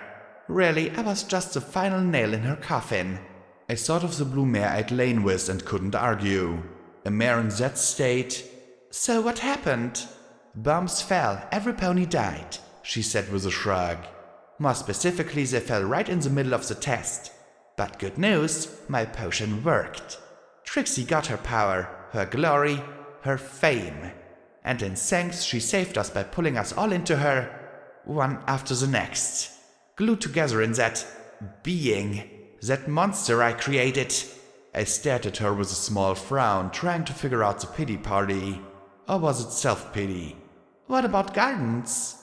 Her eyes stared away and she took a slow pull of the bottle. Gardens was a dream. I made a few experiments, got the restoration mega spell to work in 10 pony. The Arcanum nullification matrix was tricky. Then there was a contagion devivification spell that had to be added. Then she sighed. All for nothing. Goldenblood talked me out of it. Luna wouldn't tolerate anything that would suggest she'd failed. So 2.5 years of my life wasted. And tens of thousands of ponies while I wasted my time on a pet project that never come to pass. I stared at her in shock. She really didn't know. Goldenblood hid the truth from every pony but Spike, and Spike had kept it to protect Twilight Sparkle. Probably for the best, Twilight muttered. If I had created it, the goddess would do everything to make sure it's destroyed. After all, if Elicons are perfect to survive in the wasteland, she'd have done all she could to destroy something that could save the wastes. Or worse, she'd have me corrupted. My words died in my throat. Was that true? It wasn't a waste. Maybe someday some pony could finish it? Yeah, I'm sure that'll be a mistake too, she said with a sniff. I should have listened to Goldenblood back at the beginning. I shouldn't have been responsible. None of us should have agreed. We should have found another way, any other way. Such a mistake, she said as she grit her teeth. Pinkie Pie, why didn't I stop you? Why didn't I realize what Fluttershy had done? Why didn't I keep Rarity from gutting so many books? One-of-a-kind books. Why didn't I do the right thing? Why hadn't I gone another way? Why hadn't I convinced Morning Glory to leave Mirrormare? Why didn't I leave 40 Folds alive till some pony could help them? I should have. I'm sorry. Regret. Lacuna was a dump. A place where the goddess had dumped all the memories and feelings she hadn't wanted. If Lacuna was going to be separated, why not rid yourself of things you didn't want to feel? I trotted to Twilight and did what I did best. I hugged her. I wish I could tell you more, but your life wasn't one big mistake. There were better parts to it. We don't always see the good we do. I know you mattered to other ponies, and your friends. It wasn't all a mistake. I wish that were true, she murmured softly as everything around us fell away. The ruined library dissolved in purple motes, flowing inside me. And now more motes were floating across the blasted landscapes towards me in spite of the wind. They came with the shame, guilt, and angst of broken ponies. The repair pony who neglected his wife and kids till they left him and died in Manhattan. The raider who had let her Folds starve to feed herself. The green unicorn twins' shameful incestuous relationship because neither could love another as much as they loved each other. More and more. Lacuna. Something missing. I'd thought that Lacuna had been a pony whose memories had been taken away. She wasn't. She was a collection of the pain and angst of hundreds of ponies. Their shame, their regret, their guilt. All collected into one vessel, sealed off and tossed into the one place they couldn't hear. I wondered what such a being would be, stripped of all its misery and doubt. No mistakes, no confusion. Suddenly the stories of Elicons abroad being complete monsters made a whole lot more sense. With that, the motes were gone. So, now what? Is something supposed to happen? Are we done here? I asked as I turned around to look at the windswept field. For once, I actually wanted the dealer to show up and provide me with a clue. Instead, I got a mirror? Slowly I approached it. Just a simple standing mirror. A bit fancy. Maybe I'd seen it in Blue Blood Manor. Or maybe it was something from the countless memories inside me. I closed my eyes, taking a deep breath as I trotted towards it. Okay, horrible mind rape or emotional crush time incoming. Bring it on! I stood before my battered, bloody, bleeding cell. Okay, bring it on, evil twin combat. Mind messing, some horrible self-revelation, I can take it. But nothing. Just me. White hide, 2 bright red eyes. Clean. Goddesses, how long had it been since clean was normal and mud and blood was aberration? Neat security barding. Old, normal pip-bug without some damned megaspell program inside it. Happy. Goddesses, I looked so happy. Well fed. No worries but to deal with the next shift and the next game. I stared at my reflection. Really? What was the point of this? I narrowed my eye, gritting my teeth. What? I get it. I was an idiot then. What's your point? I yelled at myself, then reared up and shoved the mirror back. It shattered. No, not the mirror. Me. And when I looked again, there was a mirror. And there was me. Bloody, battered, me on my weak limbs. My one freakish glowing eye staring back at me. Goddesses, did I look this hurt to every pony? I turned, looking at the bullet hole scars dotting my hide. The ugly splash on my chest. The mar on my face. My hide looked like it was starting to become diseased. I was so dirty that I'd never be clean again. The dirt and blood seemed part of my hide. Mutated limbs bending before my eyes. Like I was turning into some sort of pony leech hybrid. Even my teeth were growing yellow, my ribs showing. I didn't even look like a stable pony anymore. I get it, I suck, I'm dying. What's the fucking point? I screamed, shoving it over again and seeing myself shatter in bloody bits. The mirror, I didn't want to look at it now. I was sick of this place. Sick of these mind games. Sick of always being hurt. The pony in the mirror. I screamed as I shoved the mirror away, clenching my eyes. I wasn't that. I wasn't going to be that. That pony belonged in a cave. I was going to be dead in 6 months, a year at the most. Please, let me be dead. You still want to die, whispered the mare inside me. It sounded like Trixie. I closed my eye, lifting my head as I fought the despair inside me. Even after gardens, even after finding out about Marigold, I didn't want to live if it meant turning into that thing. I was becoming a monster. A bloody, brutalized, beaten monster. The wasteland was molding me into another Gorgon or Deus with all the finesse that Sanguine could muster. I fought the sob in my throat. I'm scared. And that was it. Fear. I was afraid. Afraid I'd hurt my friends. Afraid of what I was becoming. Afraid of what would happen to every pony if I died. Better for me to hurry the process along, fall apart, push as long and hard as I could before I fell apart for good. Death was easier. I sobbed there in that dark emptiness, ignoring the contents of the mirror as it wept too. I don't want to die. I don't want to become that thing, I said as I pointed at the mirror with a limp hoof. I want to live. Then live, Twilight murmured softly inside me. Live for your friends. Live for gardens. Live for something you want to live for. Don't make my mistake. Don't live for something you hate. I sniffed, looking at that thing. It couldn't look back at me. And what if? There was a silence for a moment, and then Psalm said quietly, "That's what friends are for." I sat there a moment, blubbering like an idiot. The fact that I was going to inevitably die young looked back at me. Twilight's taint was slowly and inevitably transforming me into something monstrous. I'm sorry, I whispered to that thing in the mirror, to those mares inside me. There's no shame in fear. The shame is in letting your fear control you.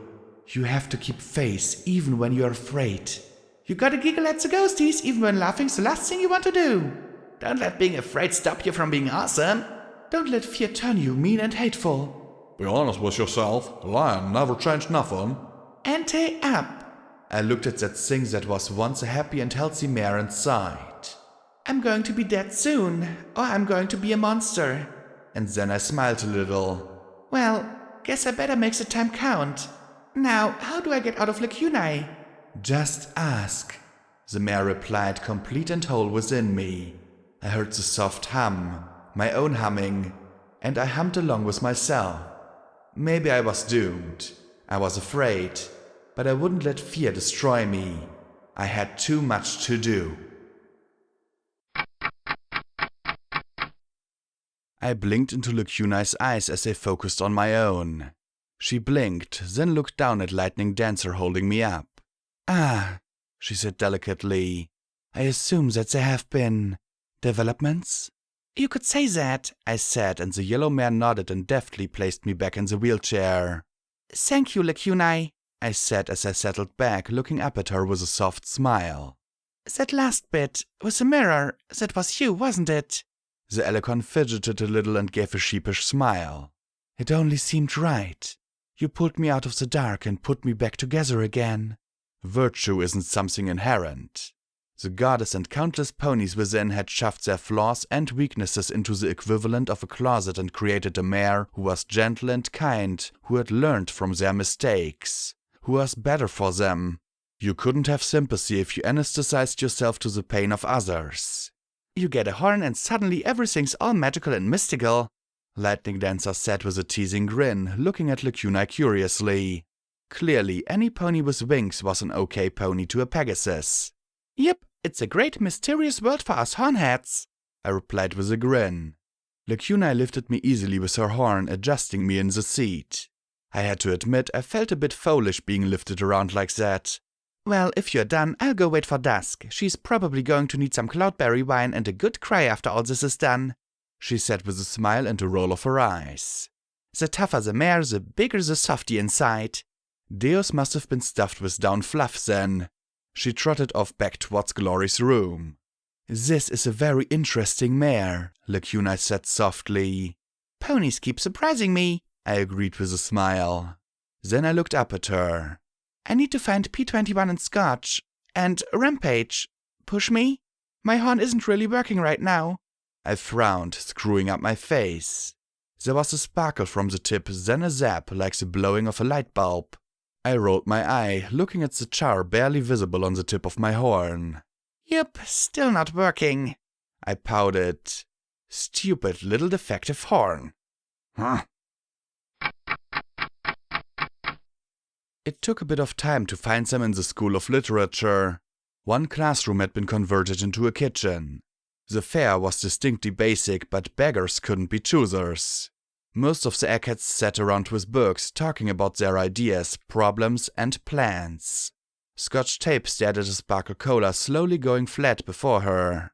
P21 read an arcane science book like his life depended on it.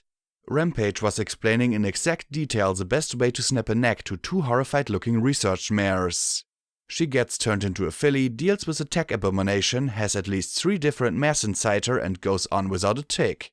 I owed her a hug. Later. Right now I pointed at P21 and Lacunai steered me to his table. He glanced at me, glanced at the alicorn, and returned to reading with a focused stare that implied that either he didn't want to talk, or he was trying to levitate it with his Earth Pony magic. Somehow I doubted it was the latter. "I didn't realize it was a problem for you," I said softly. "Well, given that I didn't tell her, I would have thought that you'd picked up on it.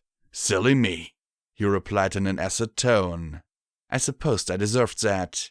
"So why is it a problem?" He finally looked at me. "Blackjack, what does the word father mean to you?" I hadn't exactly thought about that. "Well, when a buck and a mare love each other very much," I said lamely, but he clearly wasn't in the mood for jokes. Definitely in grumpy pony mode. "I don't know. I never really thought about it. Textbook told us that they helped mares care for foals back before the incident." And that we didn't need them anymore with the breeding cues. "Well, to me it means sperm donor," he replied flatly. "I still don't see the problem," I said. He clearly fought to repress what he wanted to say.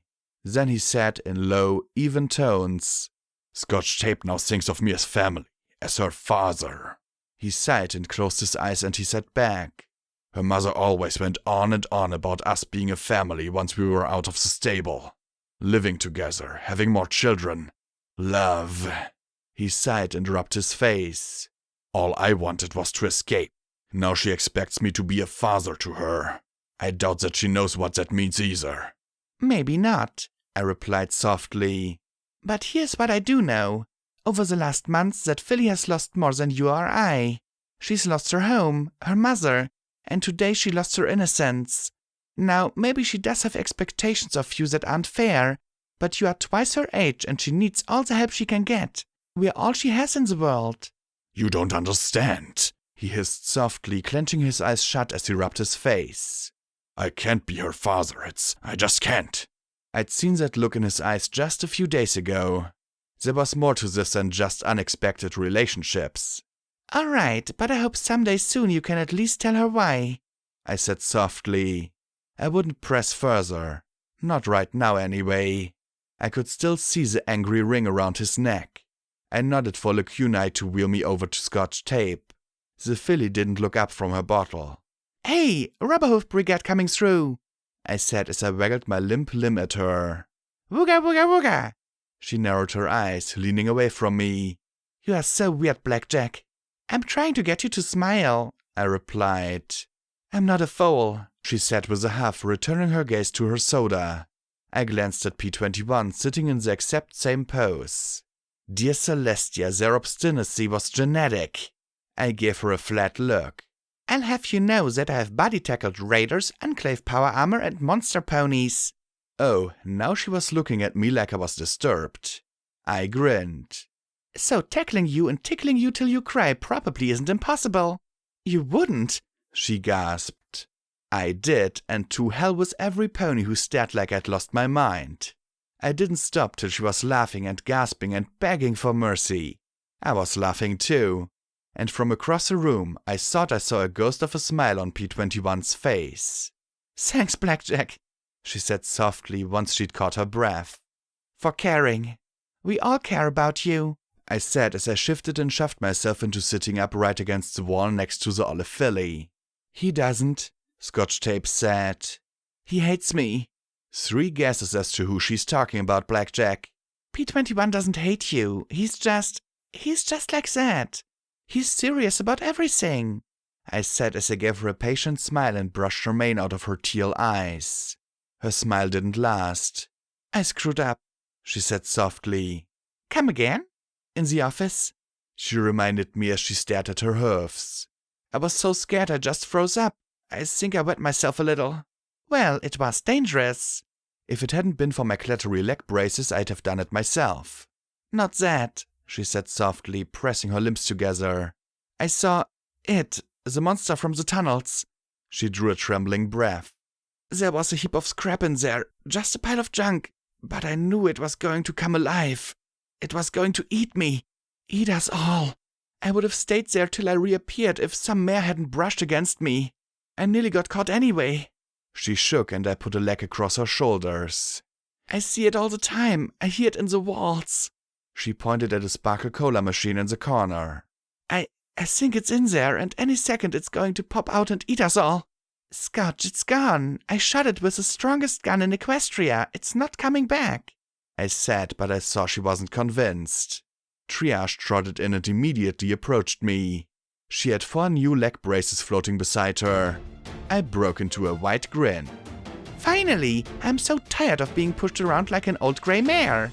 You also have an appointment, remember? She said as she buckled the braces onto my limbs. The professor wants to speak with you. Funny, she didn't seem like she was very happy about that.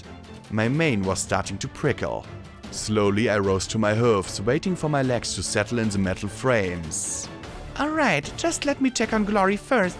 I'm afraid that wasn't a request, a buck said from the doorway. The unicorn levitated a bow and arrow, the black arrowhead glowing with an inset talisman.